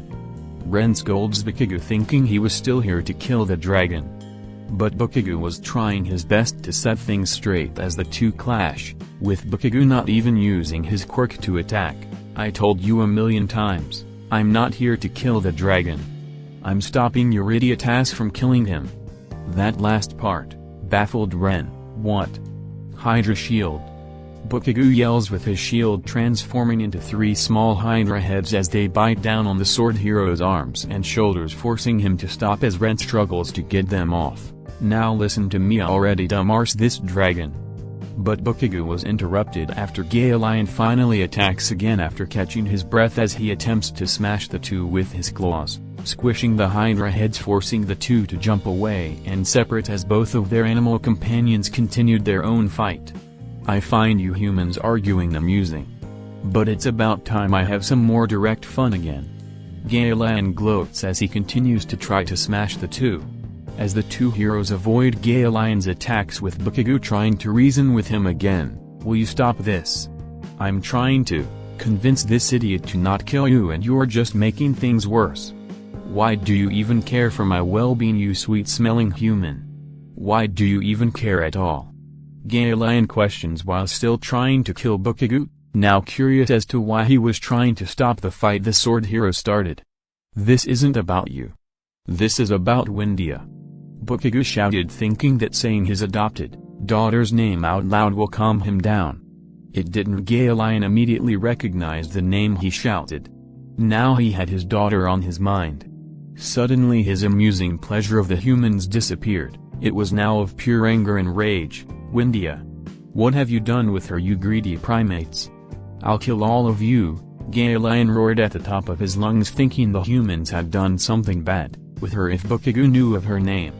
Gay Lion began to rampage across the mountaintop as he smashes, crushes, and burns everything around him to kill the humans. The rage was so intense that it even made Kirishima and Scarlet stop their fight. They avoid Gay Lion's wrath. Things have gotten uglier for Bakugo as not only will it be hard to stop Ren from attacking Gay Lion, but now he has to deal with a blood rage dragon. Back with Na and Windia, the elf warrior continues on with the young demi-wolf girl on her back as she runs as fast as possible to the battle at the northern mountain, hoping Windia can stop her father's rage. But as they run across the forest to the mountain, they began to attract numerous monsters. Na had been avoiding them as much as possible, but with her unique blue skin and the loud noises coming from the battle ahead, monsters began to chase after the two. It was becoming a scary sight as the monsters started to gather up near the two as Na tries to go faster. "They're gaining on us," Windia shouted, scared. "Hold on, we're almost there." Na shouts back at Windia as she to run as she can. "Watch out in front of you," Windia shouted, with Na quickly noticing a pack of deadly saber-toothed cats in front of them, finally ambushing the two. Na was forced to stop as she draws out her sword as dozens of animals and monsters surround the two. As some attack, Na was able to cut some of them down. But she knew it will only be a matter of time before they all attacked at once as more and more surround the area. But she was mostly concerned about Windia's safety, fearing her life could be at risk. Knew she had one failsafe though, but she had to get Windia out of the way first. "Windia, you flew before with your father, right?" Na quickly asked her. "Yes, plenty of times. Why do you?" "Yeah." Na throws Windia up in the air as the swarm of monsters goes for the opening to kill, until Na places her hands on the ground and shouted, "Electric surge." A giant surge of electricity went through across the ground, affecting all the monsters. It was so intense it made all of them stunned as megavolts of electricity destroy their nervous systems. Windia finally falls back down, but Na manages to catch her completely unharmed after her attack finished. They look around as the standing corpses begin to fall on the ground with their brains fried. Na even leveled up to 37 from it, but they knew they didn't have time to awe at the carnage as they hear the noises from the battle up the mountain again. Na goes on the run once more, hopefully with no more monsters following the two. The battle had gone on as rage-filled Lion continues to tear the landscape apart.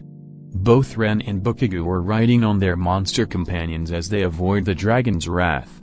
But Ren was refusing to just run and continued his magic attacks at Lion.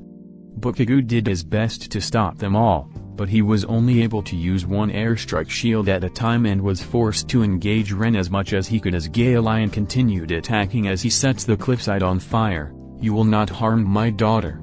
I'll be sure you will all burn." Scarlet attacked the small dragon. Ren ordered. He had about enough of this battle and had Scarlet go after Kirishima again. Bakugo blasted himself off of Kirishima again, and as the two monster companions attack, Bakugo blasts himself toward Lion. After avoiding his fire breath, Ren starts slashing at his stomach and does it again and again as Lion roars in pain. Lion had enough and started to flap his wings in the air.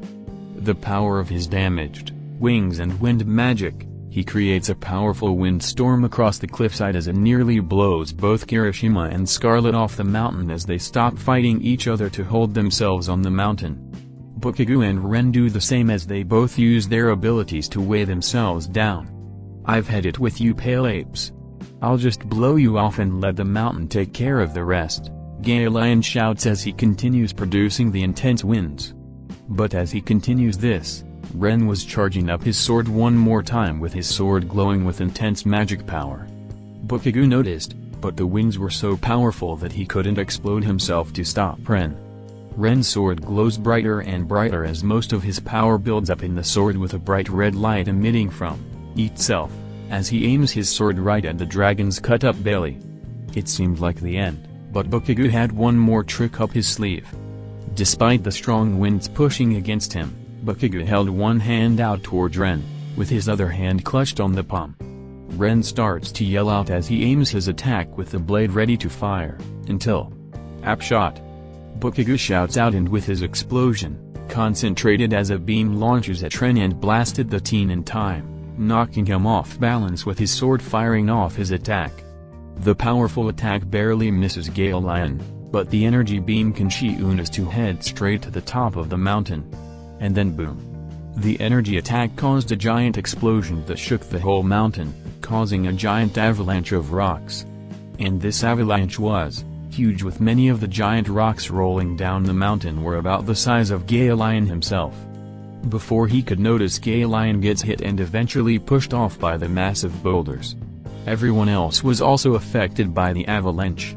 Bakugo, after running next to Kirishima, was forced to activate a shield prison on him and his dragon as they roll down the mountain in it. Scarlet would have just jump and glide away, but she saw her master on the ground still stunned from Katsuki's blast, and had no means of protecting himself from the avalanche. Scarlet jumped into Ren's way and grabbed hold of her master as she protected him with her soft feathers as the large bird companion rolls down the mountain with the avalanche of rocks. Everyone rolls and falls down until the rocks slide, until it finally stopped beside a cliffside near the base of the mountain. Katsuki had protected himself and his dragon thanks to the shield prison as it disappeared away, but Bakugo felt extremely sick after all of the rolling and bouncing inside the ball. "Damn that ball thing, damn that dragon, damn paleface, and damn my stupid stomach."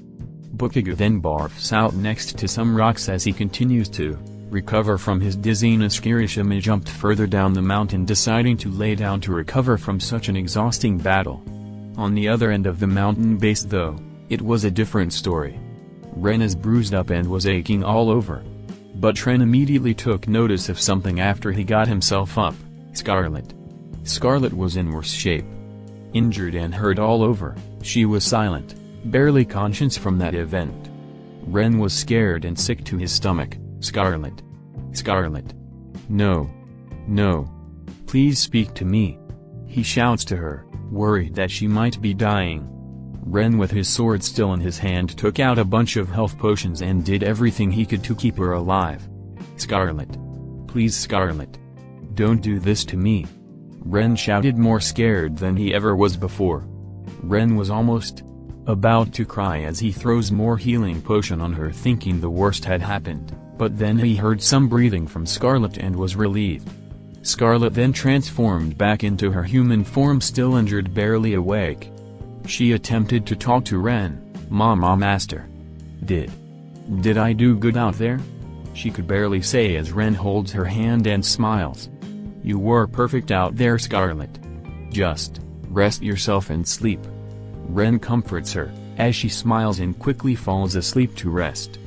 Ren was relieved she was alive, but there was also a wave of deep anger inside of him, an anger that needed to be released. He then heard some groaning and turns to see the dragon again, but most of his body was covered in rocks with only his head exposed, with many of his bones broken from the fall, and is unable to get up. The once proud Dragon Emperor was now in the most vulnerable position he has ever been in his long life. Ren then grips his sword harder and looked absolutely mad at the injured and helpless dragon. All he could feel was anger. This monster had nearly killed Scarlet, who was just a child and a true friend to him, who risked her own life to save his from the avalanche. He didn't even care about the reward, the glory, or the material drops anymore. This was now personal to him. He wanted this monster to suffer in the pits of hell for what he put Scarlet through, and was ready to just end it as he drags his injured self toward Gale Lion. Bakugo, after he recovered from his barfing, turns around and saw what Ren was going to do. Sheet. He yells to himself as he moves as fast as possible to stop Ren before it was too late. Na and Windia themselves had made it below the base of the mountain and were looking around, wondering why it was all quiet all of the sudden. Father! Windia suddenly shouted, with Na quickly looking at her direction to see Galen stuck under piles of rocks with Ren dragging his sword toward, knowing what he was going to do with it. Ren! Sir Ren, don't! Stop! Na shouted, but she could tell he couldn't hear her. Na, with Windia still on her back, continued to run and climb up the mountain cliff toward Galen to stop Ren. On the other side though, Kirishima did hear Na recognizing her voice and finally stopped resting and was climbing on the cliffside toward her voice. Na tries as hard as she could to climb up to Galen and Ren, but the area was too steep even for her. It seemed hopeless. But then they both heard a shrieking roar, and it was Kirishima clinging onto the side of the cliff above them. Na and Windia quickly looked at each other. Can you do that throw thing again? Windia asked. Of course, hold on tight. Na then grabbed hold of the girl and with her power strength she throws the girl up high up the cliff, and, just right before her momentum stopped, Kirishima grabs Windia with his foot and throws her up again upon the flat cliffside. With no time for thanks, she ran off toward her father and Ren before it was too late. Back with Ren, he was finally right up at Gale Lion. The Dragon Emperor breathes heavily as he also looks up to a mad Ren. Ren could only feel rage as he looks down on the now helpless dragon. Ren didn't even say another word to him. He knew what the dragon could see, and it wasn't a good sight. With the young man full of rage at the dragon, no talk from Gale Lion will stop him. Ren finally grips his sword with both of his hands and raises it up, ready to just strike the dragon down and be done with it. Bakugo was running as fast as he could from behind, and as he runs he holds out his hand again as he readies another app shot. Ren holds back his sword from behind as he readies to strike. After a few seconds off looking at Gale Lion, cold in the eye, Ren throws down his sword then. Stop! Ren halts his strike as some random wolf girl jumps right in front of his sword strike. "Please sir, stop." The girl was breathing hard and looked scared as she stands near the injured dragon. It also made Bakugo stop not too far behind Ren, still having his upshot attack ready when Ren finally goes for the kill again. Ren was completely confused, but it didn't stop his anger. "Kid, get out of the way. I need to kill this monster now," he shouts at the random girl. "No. He's not a monster, he's my father," Windia finally cries to the sword hero. Ren was quickly baffled and couldn't wrap his head as to why the girl would say that or who she even was. "I mean it. Get out of the way now," he commands her. But she still refuses. "No. Please sir, please listen to me, he's not just some dragon. He is the only family I have. Before I could barely talk he has raised me, fed me, and protected me from danger for most of my life. What monster would do that?" Ren still felt rage, but now he was just confused.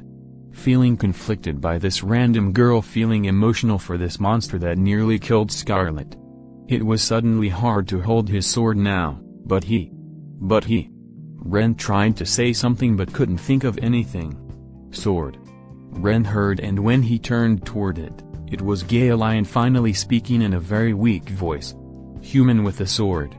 Well, please, if you have to strike me down, here. Please take Windia with you, please protect her, provide her food and love. Don't let her be taken advantage of by other humans. Let her grow and let her do what she wants of herself. Father, no. Please father, don't leave me." Windia turned to cry on Lion's head, now thinking this was going to be their last moment together. Ren couldn't believe that came out of that monster. It wasn't the sound of a desperate lie, it was genuine from the dragon's giant heart. He did care for this demi-human girl, and the demi-human girl really did see him as a father. He hated this dragon, but was he really going to kill a girl's father just to satisfy his rage? Windia remains beside Lion, not wanting to be away from him as Ren held his sword behind him again, but the look of his face was different than before. It was not of anger, but of someone conflicted. One side of himself wanted to kill him, but the other wanted to stop. It was tearing him apart as he shakes and sweats. It remained silent for half a minute, with everyone waiting to see what Ren will do, with Katsuki still behind ready to shoot at him. Ren continues to hold and hold, not knowing what to do. It hurts, it was confusing, he couldn't take it anymore, and finally shouts with rage, finally making a decision, with everyone fearing the worst, as Windia hugs Lion with her eyes shut and Bakugo charging up his attack. Clank, a metal sound was heard on the ground, but other than that no other sound was made. Windia opened her eyes and saw her father still breathing. She turns to Ren and saw him breathing heavily with his sword on the ground. "I can't believe I'm doing this, but I can't kill a father in front of his child. I'll spare him," Ren finally announced. Windia's sadness immediately disappeared, and rather than tears of sadness, she was now shedding tears of joy. She runs up to a surprised Ren and hugs him. "Thank you. Thank you so much. Thank you for not being the monster." Ren didn't know what to say, he was still confused by everything. Who was even this girl, and how is this dragon her father? Bakugo witnessed the whole thing and lowered his arms down, knowing that the fighting was finally done. "Master Ren?" The sword hero immediately recognized that voice, and it was Scarlet, up again struggling to remain standing up. Just before she tripped herself, Ren catches her. Are you alright now, Master?" Scarlet asked. Ren could only smile. "Of course, I never been better." Ren hugs her again, happy to see that she was fine despite her injuries. Bakugo huffs to himself, finding this being too mushy for him, but as he turns he sees both Kirishima and Nanao up on the cliff. He smiles back at the two of as he pets Kirishima on his head. "You did good, big guy. You as well, Blue." Na didn't say anything and just gives Bakugo a proud smile, happy for everything to turn out fine for everyone, even for the sword hero. Bakugo then turns toward Lion and Windia as she hugs at her father's head, wanting to comfort him with his injured body. Bakugo then walks up to the two. "Okay kid, mind moving over?" I'm going to help your dad. Windia wasn't sure what he was going to do, but she didn't protest and walks away from Gale. Bakugo walks up with his hands out. I am the hero of the shield who commands the origin of power. I have read and deciphered the law of nature. I call forth the power of the nature of healing. He chants, expelling out the green energy. Gale is then covered in a green aura, with many of his cuts rapidly healing up, even the deepest ones. This immediately alerted Ren. What the hell are you doing? Sparing it was one thing, but you are really going to let him be at his prime again? Ren yells at Bakugo. Shut up already, paleface. This was all your damn fault anyway. Are you just going to let the kid stand there with her father bleeding out? Besides, if he does do anything funny, I can take him down myself, Bakugo yells back. Ren was still cautious after all the time they spent to even take down the thing. But he did understand his point. It would be terrible to let a child continue to look at her father injured and nobody did anything to help him. Blue, go help the bird kid while I'm at this, Bakugo ordered, with Na immediately nodding yes. As the dragon heals, Na applies her own healing magic on Scarlet as her cuts and bruises also heal up. Kirishima was just resting with Windia sitting with her petting his body, but when he looked up toward Scarlet, the bird girl decided to stick her tongue out mocking the dragon. But Kirishima was just tired and just ignores her to rest on the ground from all the running and fighting. After a few minutes, Scarlet was fully recovered from her injuries. She was now able to stand up properly again. Also just in time, Bakugo finished up healing Gale from all he was inflicted from the battle, nearly exhausting the teen after healing such a giant beast. Gale now with his full strength again raised himself back up, pushing over all the rocks that once covered his body. Everyone steps back as the Dragon Emperor rises up again. They were all tense at that moment, especially Ren and Bakugo, fearing that Gale will attack again, starting the whole thing all over again. Gale looks down at the two heroes with great power in his eyes. Everything was silent for the moment, awaiting for Gale to finally do something. Even Windia was unsure what her father will do. Sword. Gale speaks loudly to Ren as he gripped his sword on its hilt, awaiting for an attack. But to him and everyone's surprise, no attack happened. Gale lowers his head down in front of Ren, resembling a bow to him. Thank you for sparing me. It takes great strength to kill an opponent such as me, but it takes even greater strength to spare an opponent. Thank you again, not just for me, but for my daughter too. Everyone was surprised to see this prideful dragon thanking Ren after all of this. But at the same time were relieved now, seeing Gale wasn't as bloodthirsty as one expected. Father. Windia cheers in happiness as she runs toward her adoptive father to give him a hug, which the mighty dragon embraces with his own love. Na could barely hold back tears from the sight, but Bakugo just rolls his eyes. Sure, he thanks the asshole who tried to kill him, but he doesn't thank the guy who helped save his ass in the first place. But after Windia's hug, Gale looks down toward Bakugo with his head down at his level as well. I of course thank you as well, Shield, for healing me. I'm also sorry for trying to kill you as well. I allowed my pride and fear of Windia's life to control myself when I should have listened to you. I owe you a great debt to my life, the hero with the shield.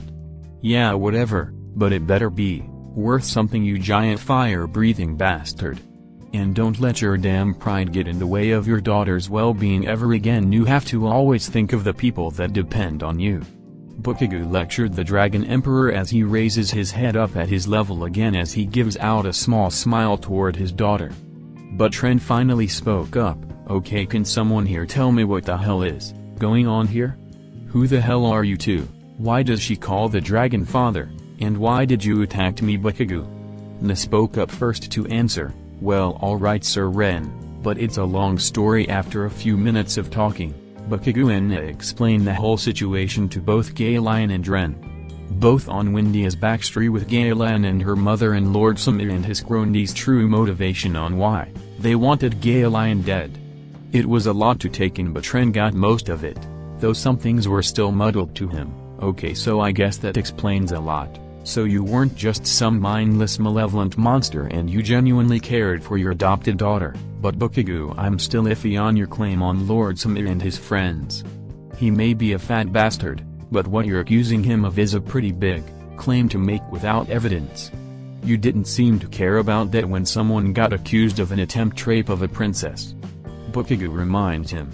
I would say sorry to you about that again, but I know that you would hardly care even if I did. But my point still stands, you can't just make an accusation like that without proof of it. And one that doesn't involve beating the crap out him and forcing it out of the guy. Ren retorts back. Bakugo hates to admit it. But he did have zero evidence of Sami's greed, but he wasn't going to let the bastard nearly get away with this or let him make some other future adventurers do the job anyway. Bakugo was silent for a second, thinking of a way to prove it without brute forcing it out of Sami. But eventually Bakugo had an idea.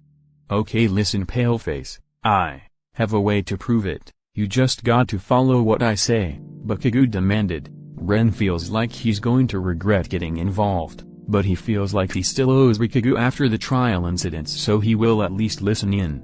As Ren approached him, Galen was also closing in on the two cardinal heroes. If you don't mind, heroes, I would like to listen in on this plan as well?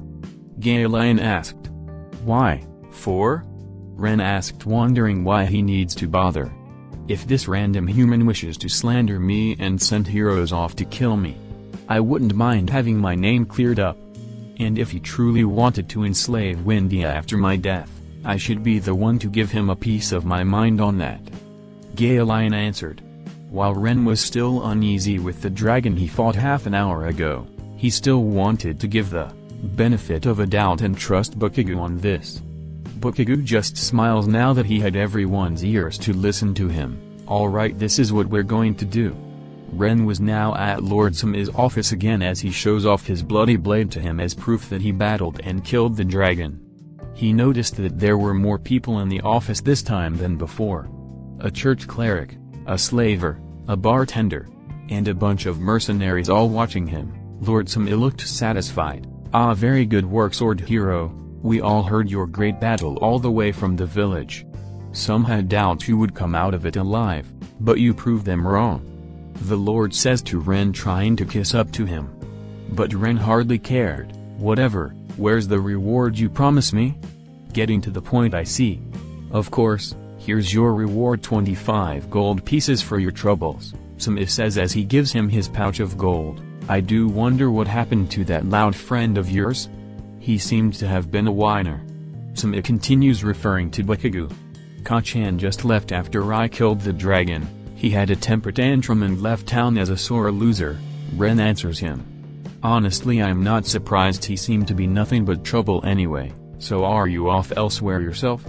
Sami asked, being quick to ask that question.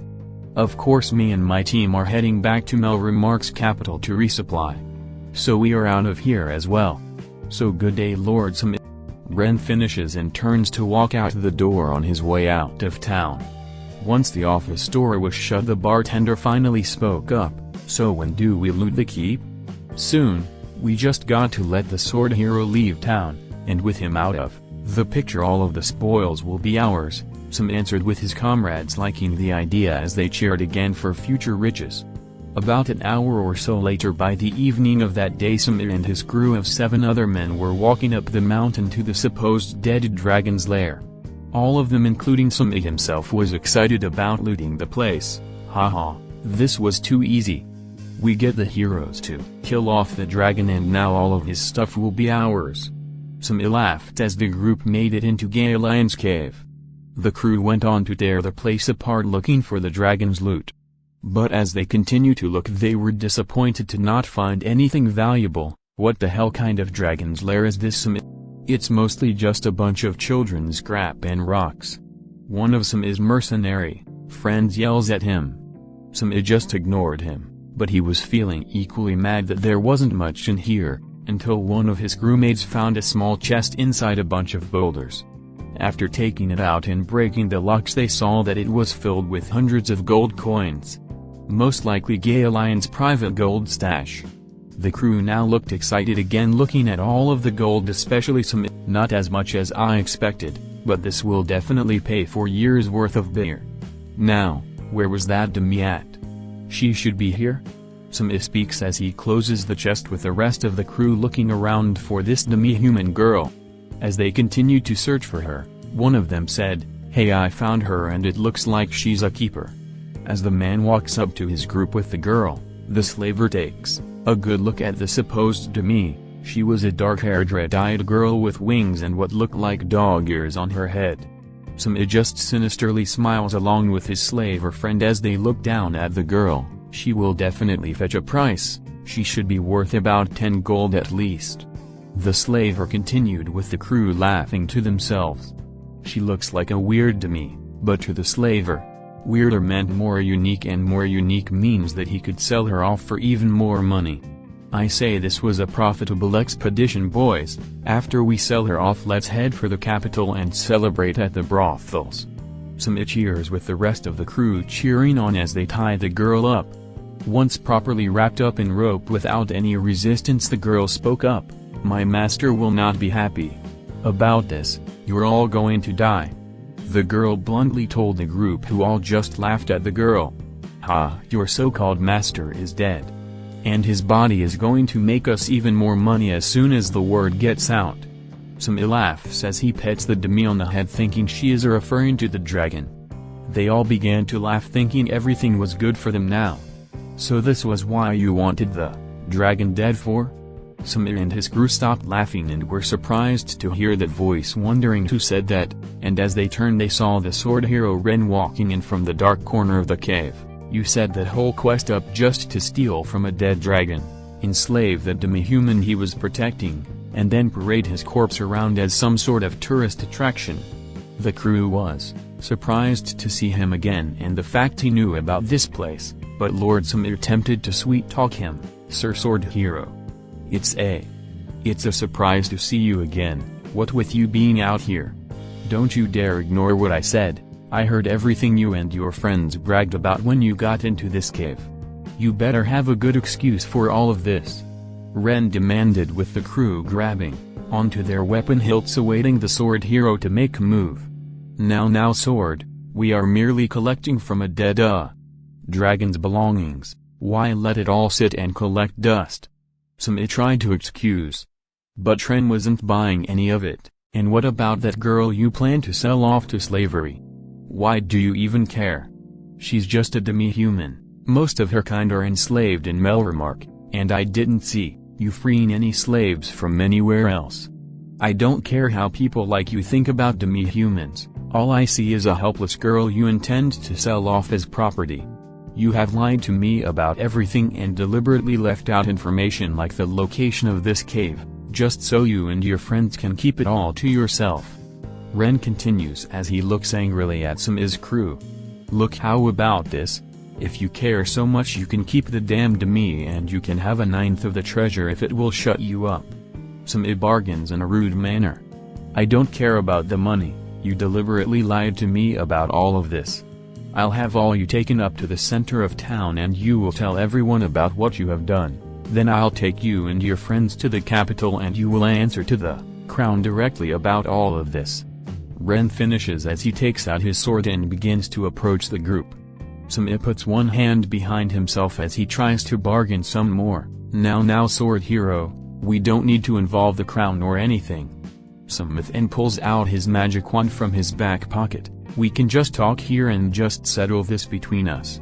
I mean, we could paralyze." Sam shouts with his wand out, launching a beam of magic energy out to Ren. Ren quickly gets hit by it. Now he was frozen in place, unable to move no matter how hard he resisted. Sam then laughed. "Ha ha ha, not so strong now are you, sword hero? There's no way you can get out of that. You're now nothing more than a helpless brat with a magic sword you can't even use. Ha ha ha, now time to take you out of the picture." Sam then turns his head toward the bartender. "Gar, why not give him your stomach melting special and make it the sword hero's last drink?"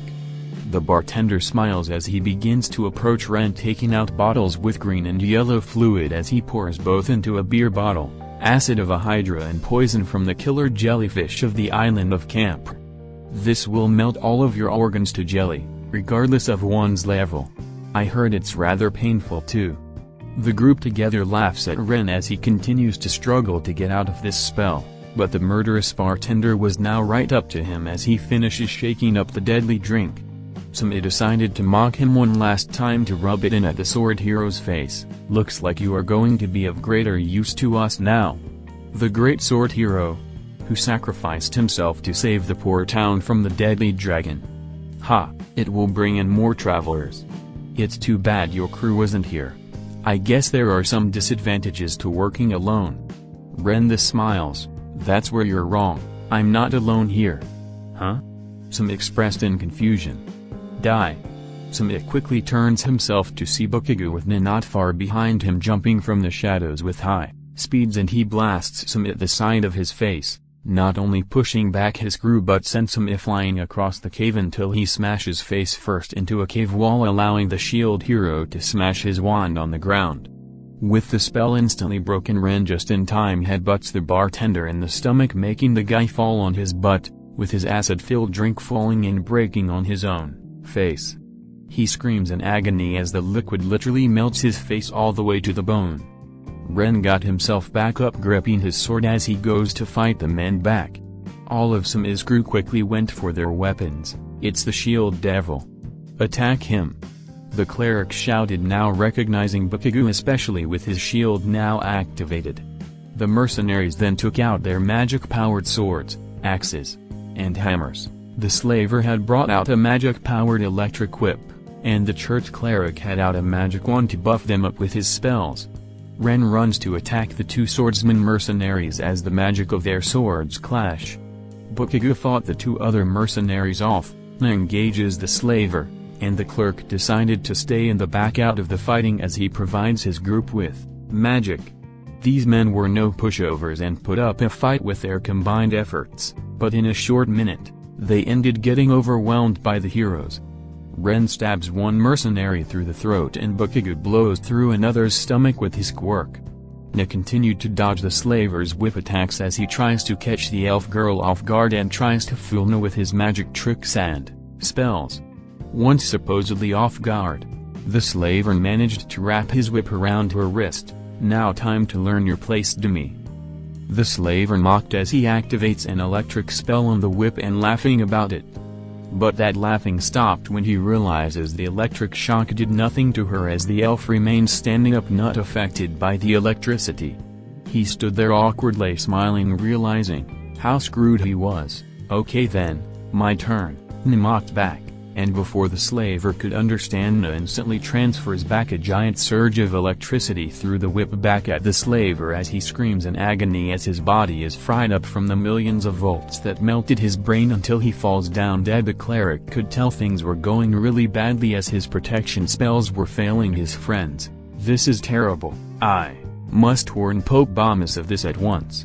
He mumbled to himself, but as he attempted to step back toward his way out the cave he felt some strange slimy liquid drop on his shoulder. He turns up to the source of it and to his horror, it was Kirishima up on some rocks next to him drooling. The cleric panicked and attempted to cast a spell, but Kirishima jumps on him, knocking him to the ground. And just as quickly Kirishima bites onto the screaming corrupt churchman as he rips and eats his head off.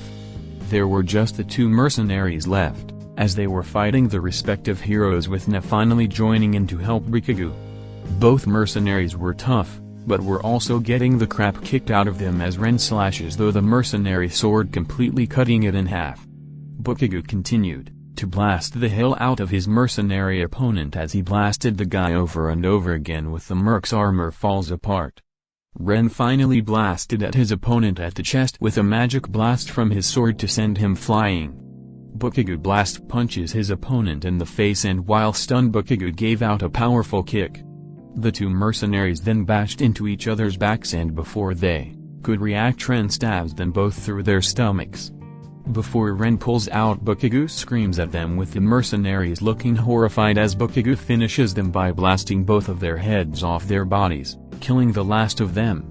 After that, Ren puts away his sword and speaks to Bakugo. Well, I admit, I didn't think it would come to this, but I guess things worked out anyway. And, ugh, okay, you were right about this whole thing. And I was wrong. Ha, like I said, that Phaetus and his cronies were crooks. I guess I also owe you this for saving my life back there. Ren took out the reward coin bag Sumi gave to Humiliating and throws it to Bakugou as he catches and puts away the gold without a word. Speaking of Phaetus, where is he at? Ren then asked. Everyone looked around and noticed Sumi or his large body was not around, not as a corpse or anything. Bakugou quickly thought it though, if I had to guess. He and the crew turned towards the cave entrance. Near the way outside, Sumi attempts to make a run for it out of the cave as he continues to hold on the demi-human kid. This was a forking disaster. But I'm not leaving this dump of a town empty-handed. You will still fetch a fine price to the slaver's brat. I only belong to Master Ren, you foul-smelling man. The girl insulted him. I told you already, brat, your master. Wait, Ren? The sword hero? But how? Sumi paused, but before he could think about it the girl transformed into her giant black bird form, breaking her ropes with her fake ears falling off. Sumi looks horrified now, realizing the sword and shield hero set the whole thing up from the beginning. Scarlet then kicks Sumi right in the crotch, launching the fat bastard up in the air in pain out of the cave. After he lands hard on the ground, Sumi groans to the pain from the kick as he holds onto his crotch next to the cliffside. But he was soon consumed by fear once he looked forward to see Ren, Bakugou, Kirishima, and bird form Scarlet now surrounding him. Sumi got himself back up. He knew making a run for it was now useless as he was behind a steep cliff and heroes blocking the way down. He resorted to his only weapon left in his arsenal, negotiating, or more appropriately begging. Wait. Please, sword hero and shield hero. We don't have to be violent here. I can give you whatever you want, I promise. But his words were hollow to the two heroes as they and their groups walked closer, making the pathetic man as he sweat more. No, I mean it. Do you want gold? I can offer you my entire savings as well as the town's funds. In fact, you can have the town itself and my manor. All of this land is both of yours now. You're both the new lords of this area.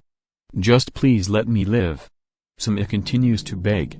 Ren and Bakugou stopped themselves, now looking interested in the deal. You actually mean it, fatty? Bakugou asked. Yes, it's all yours. I'll just resign and you can do whatever you want, and I'll just leave Melromarc forever and never come back. Sumi continued begging, thinking he had some hope to get out of this mess. The two heroes then looked toward each other. That does sound like a fair offer. What do you say, Bakugou? Ren asked him. Sure, why not? We take the land and the pig can squeal away with his fat ass. Bakugou agreed. Sumi was now feeling somewhat relieved that his life was spared. Until Bakugou looks back at him once more.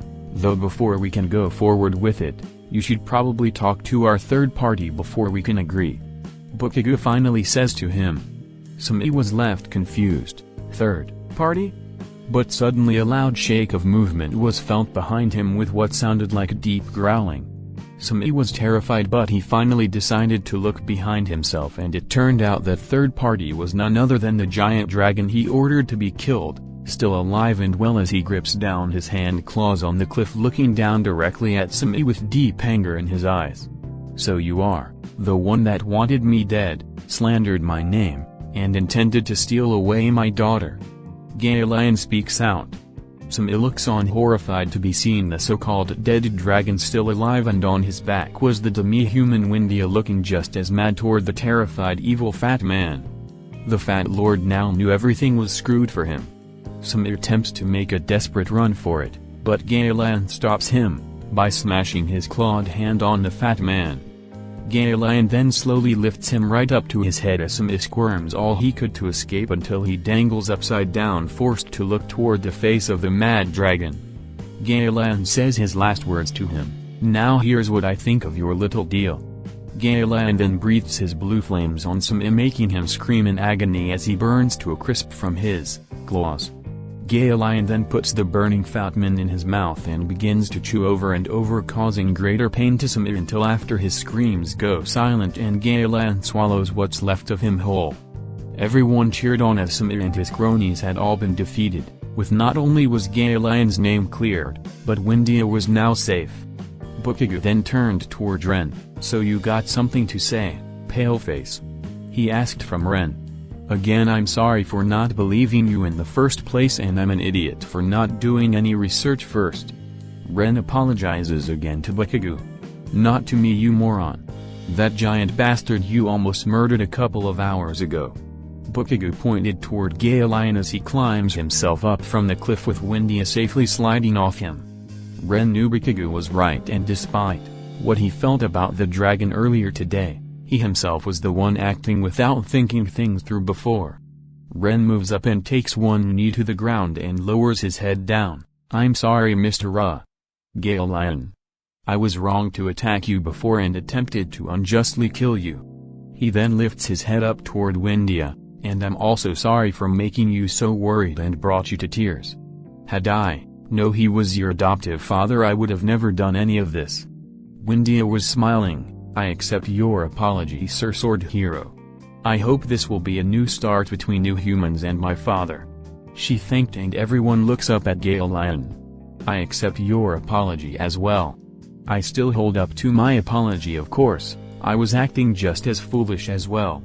In the end, I hope we can both learn from this." Thankfully everything turned out fine. Gay Lion finishes, showing a small smile on his face as he gently comforts his daughter. "Natho did speak up. It's unfortunate though that your home is a wreck with those bastards tearing it apart and our little battle in there. I don't think you want live where bloody corpses were at." Windia though didn't seem upset. "Don't worry about it, we can always find a new place to live. Homes can be replaced, but family cannot. As long as father is still with me, that's all that matters," she says as she hugs her father's head after he lowered it down. Bakugo then turned toward Ren. "Well, Paleface, since this was all your fault in the first place, you should be the one to get them a new house," he told him bluntly. Ren immediately got defensive on that. "What do you mean my fault? That whole thing earlier was your..." But he stops when he thought about that for a second. "Okay, you have a point, but I don't know what to do. I don't own any houses or anything." He continued. "You do now, idiot. Don't you remember what happened just a few minutes ago?" Bakugo hinted at him. Ren then starts to think about it as he scratches his chin, thinking and thinking, until, "I got it. I know of a place. Back in the town of Merso, things seemed peaceful as everyone goes on with their days in the quiet town with the adults working and the children playing. But suddenly a large roar of wind came from the edge of the forest, making everyone turn. And the source of the noise and wind quickly appeared. It was the dragon finally coming close to the village as it flies across the sky close to the treetops. Many of the people were surprised but also terrified at the same time.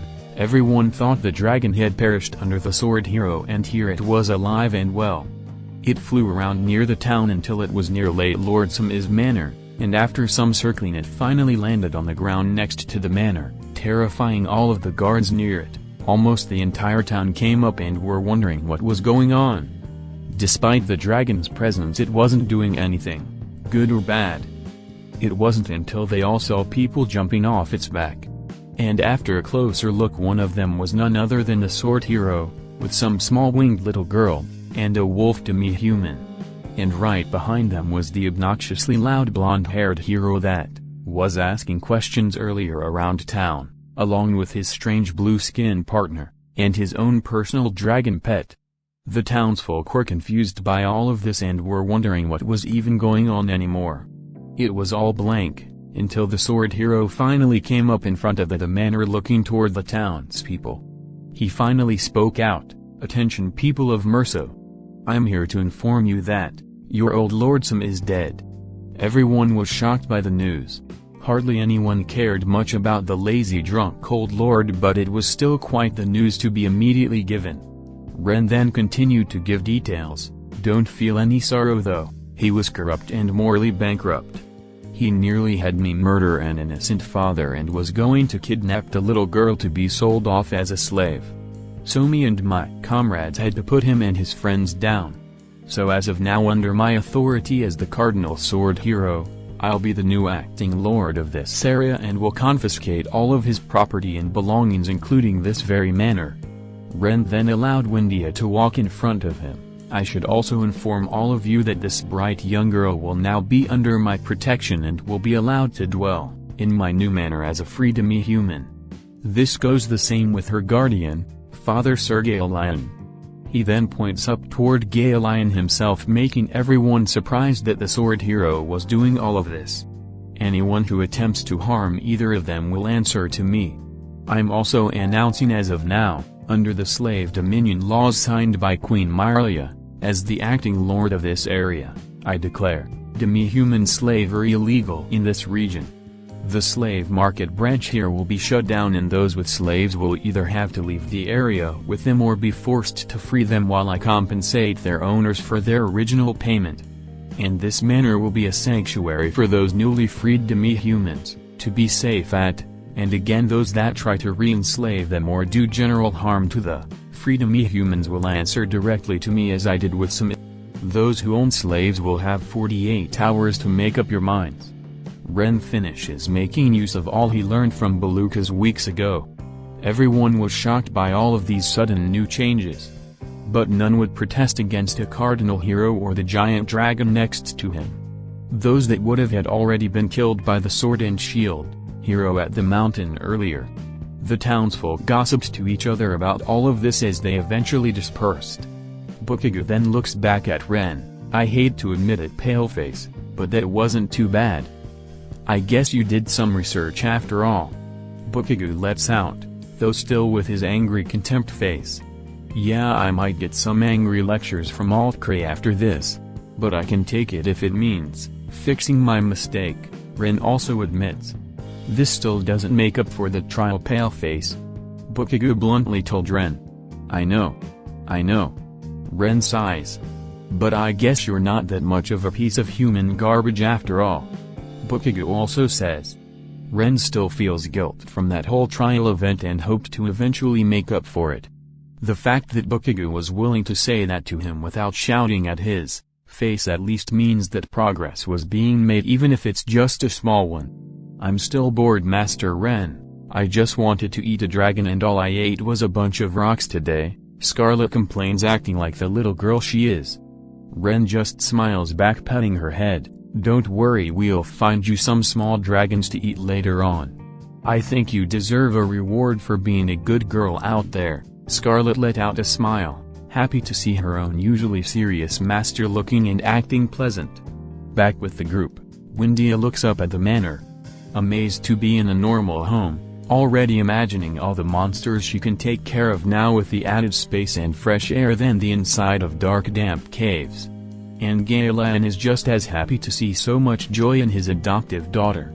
Windia then went up to Ren and Bakugo to bow. Thank you so much for this sword and shield hero. I never thought I would see such kindness from humans before. I thought most of you were greedy slave drivers, but I can see now you are more than that.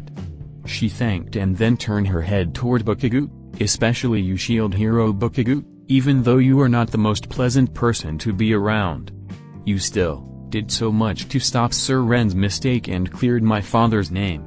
And speaking of her father, Gaelion lowered himself toward Bakugo as well. I also again give my thanks, shield hero, for doing what you have done today, not just for my sake but for my daughters as well.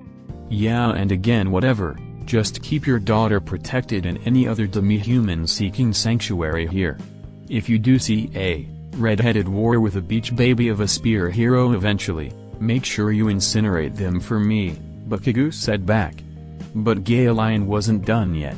I also wanted to give you some things for you, shield hero. Gaelion scraped his body of a few of his hide scales and pulled out a tooth. I want you to have these as an apology for my ignorance earlier. My scales are stronger than the strongest armors, and my teeth are sharper than any blade. I'm sure someone like you would find some use for them. While it may seem weird at first, These were still powerful materials that could be made for armor and a new sword. It would probably be for Jusna, but a powerful sidekick was still good for Bakugo as he takes the offers. Yeah, okay, this is fine, I guess. There's one more thing I like to give to you, and your dragon partner. But I fears, would you be able to heal me after I do this? Galion continued and asked me, who was somewhat confused by the request. Yeah, sure, but why? Na asked. But Galion didn't give an answer, and with one of his claws he stabs himself a little above the stomach, shocking and somewhat grossing everyone out, wondering what he was doing. But after some groaning, Galion finally got what he wanted. Here we are. Galion finally pulled his claw out. On the tip was what looked like a glowing purple crystal. Everyone wondered what it even was, or what it was even doing inside his body. But as No was healing up his self-inflicted cut, Galion extends his claw with the crystal to the shield hero. This is for you and the one called Kirishima, he told Bakugo as the teen grabs the bright shiny rock, with Kirishima walking up curious by it as well. Well, what the hell is this thing? Bakugo demanded as he feels this crystal's power. That is the Dragon Emperor core, or well, merely a fragment of it. It is still a powerful object with great potential, especially for a young dragon like him. Galion explains as he looks toward Kirishima, sniffing at the crystal. Bakugo still wasn't sure what a Dragon Emperor core meant, even his menu only showed on the crystal. But he has no reason to doubt Galion and quickly crushed it into 2 pieces. Here, Kirishima, eat it. He orders his dragon with his hand out. Kirishima quickly licked his piece off his master's hand and swallowed the piece whole. Bakugo took his piece and allowed his shield to absorb the crystal, which says shield unlocked. Unknown shield requires higher level to unlock. Bakugo was disappointed that it didn't amount to anything yet, but if it was really something for a giant dragon to pull it out of his stomach, he'll have the patience to unlock the shield later as he and his teammates level up. Kirishima's stomach glowed purple with the crystal creating energy and power inside him. Bakugo could see through his menu that the crystal thing had automatically double his dragon stats, now stronger than ever before, as well as feeling more energetic. Bakugo, feeling proud of his dragon, went to pet him, giving his dragon joy and comfort from his father. As I said before, Kirishima, you're the only dragon I need. You're going to be the ultimate Dragon Emperor one day, and I wouldn't miss it for the world when the other dragons see you stand up high as the #1 dragon of this world. Bakugo praised Kirishima. Despite being unable to talk, he understood every word Bakugo said. He never felt so happy in his short life. It gave the young dragon joy and energy, with the core inside him getting brighter as he started shrieking in joy as he opens up his winged arms, getting louder and louder. Then all of a sudden Kirishima started glowing a bright light. Shocking and surprising everyone, Ren wanted to know what was going on, but before he could say anything, the bright glow continued to get brighter and brighter, with everyone including Galion forced to close their eyes and step back. The glow grew bigger and bigger, with Kirishima's shrieking sounding deeper and deeper than it did before. Soon the bright light changes into a giant ball of fire, with the area getting hotter from the fire's flames. It seemed to have gone on for more than a minute, with Bakugo holding out his shield and Galion putting one of his wings around everyone to protect them from the fire's heat. But suddenly the fire just stopped, with the glowing light gone as well. Everyone finally opened their eyes and looked to where the light and fire came from. And they were all surprised, even Galion to some extent.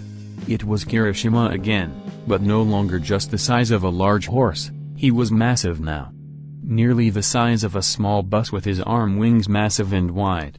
He wasn't as big as Galion was, but he was still large for a dragon for his age. Bakugo was shocked at first, but his surprised expression quickly changed to a smile of pride toward his pet dragon, now grown in his adult stage, with his stats increasing ×3 combined with the stat increase from the dragon core.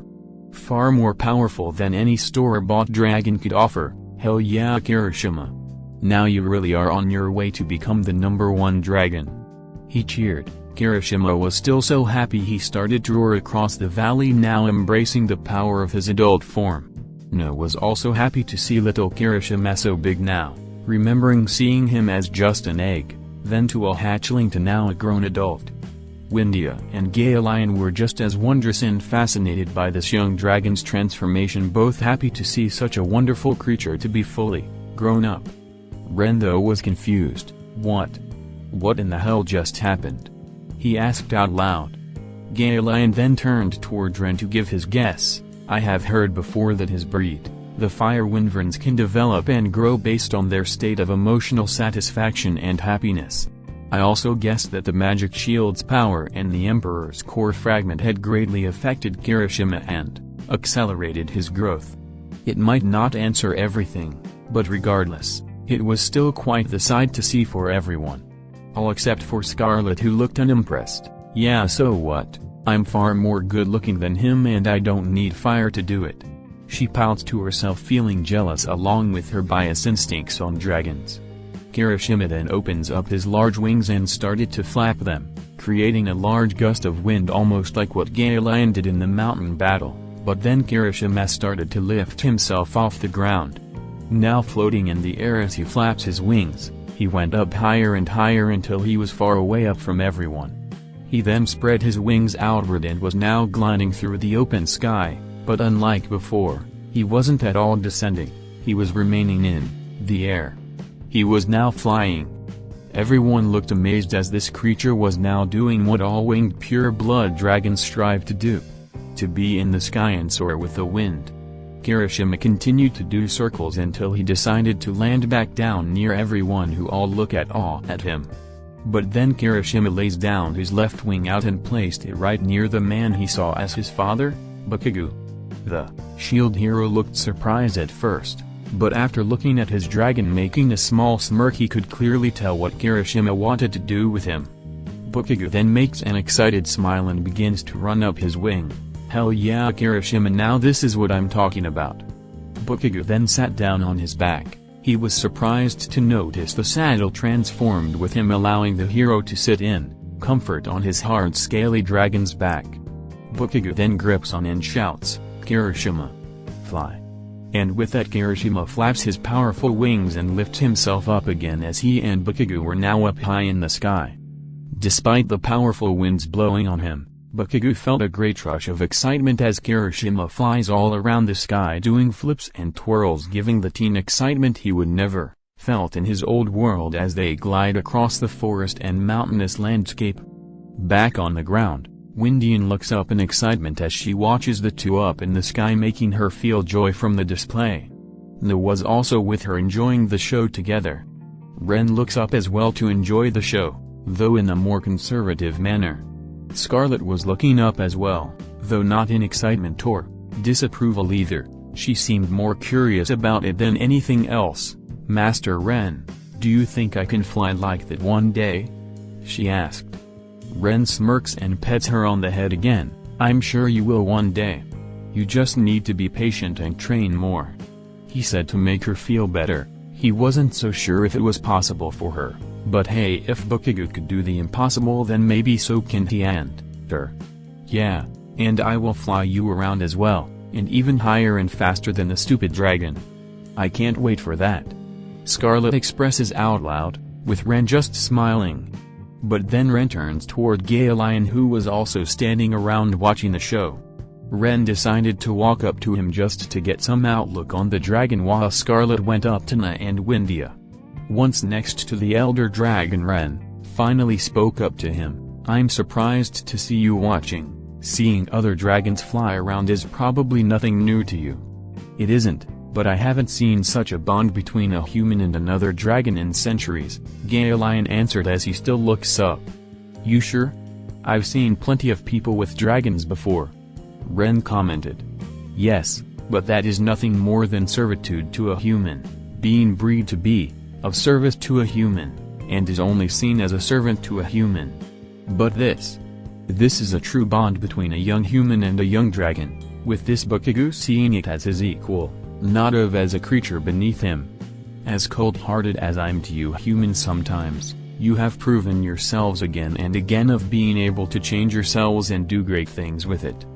Lion explains. It was an interesting perspective. Ren never thought of himself In some respects it's similar to what he and Scarlet had. He may usually be a loner, but something about Scarlet gave an urge to not want to fight alone without her again. He did still feel some guilt in having a slave crest still on her, only because she wouldn't listen to him when she started to grow bigger and gained her human form. It made him think, perhaps soon in time when she doesn't just attack and eat every dragon she sees, he will finally free her from the thing and let her make her own choices, and if she wanted to leave him forever then he would accept it, but if she wants to remain with him then he'd be glad to keep her as his battle partner. But Tren did have one more thing to say. So why did you save Windia and her mother on that day? What exactly did you benefit from saving 2 escaped slaves? Why does one save others in general without reward? I was there watching them on that day, and when I heard them cry for help I had to get moving and save them. I continued to help them from there on even when they were terrified of my presence. Life kind of just moved on from there, and over time I began to see Windia as my daughter and she saw me as a father to her, and I would protect her with all of my life. Galen explains. Ren never thought he would be given such a lesson from a fire-breathing dragon. But it was true, a hero doesn't always try to justify why they have to save or help a person. They do it regardless, to help other people around them rather than only helping themselves. Ren then looks up again at Bakugo and Kirishima as they continue to fly around. I think in some weird way Bakugo is also like you.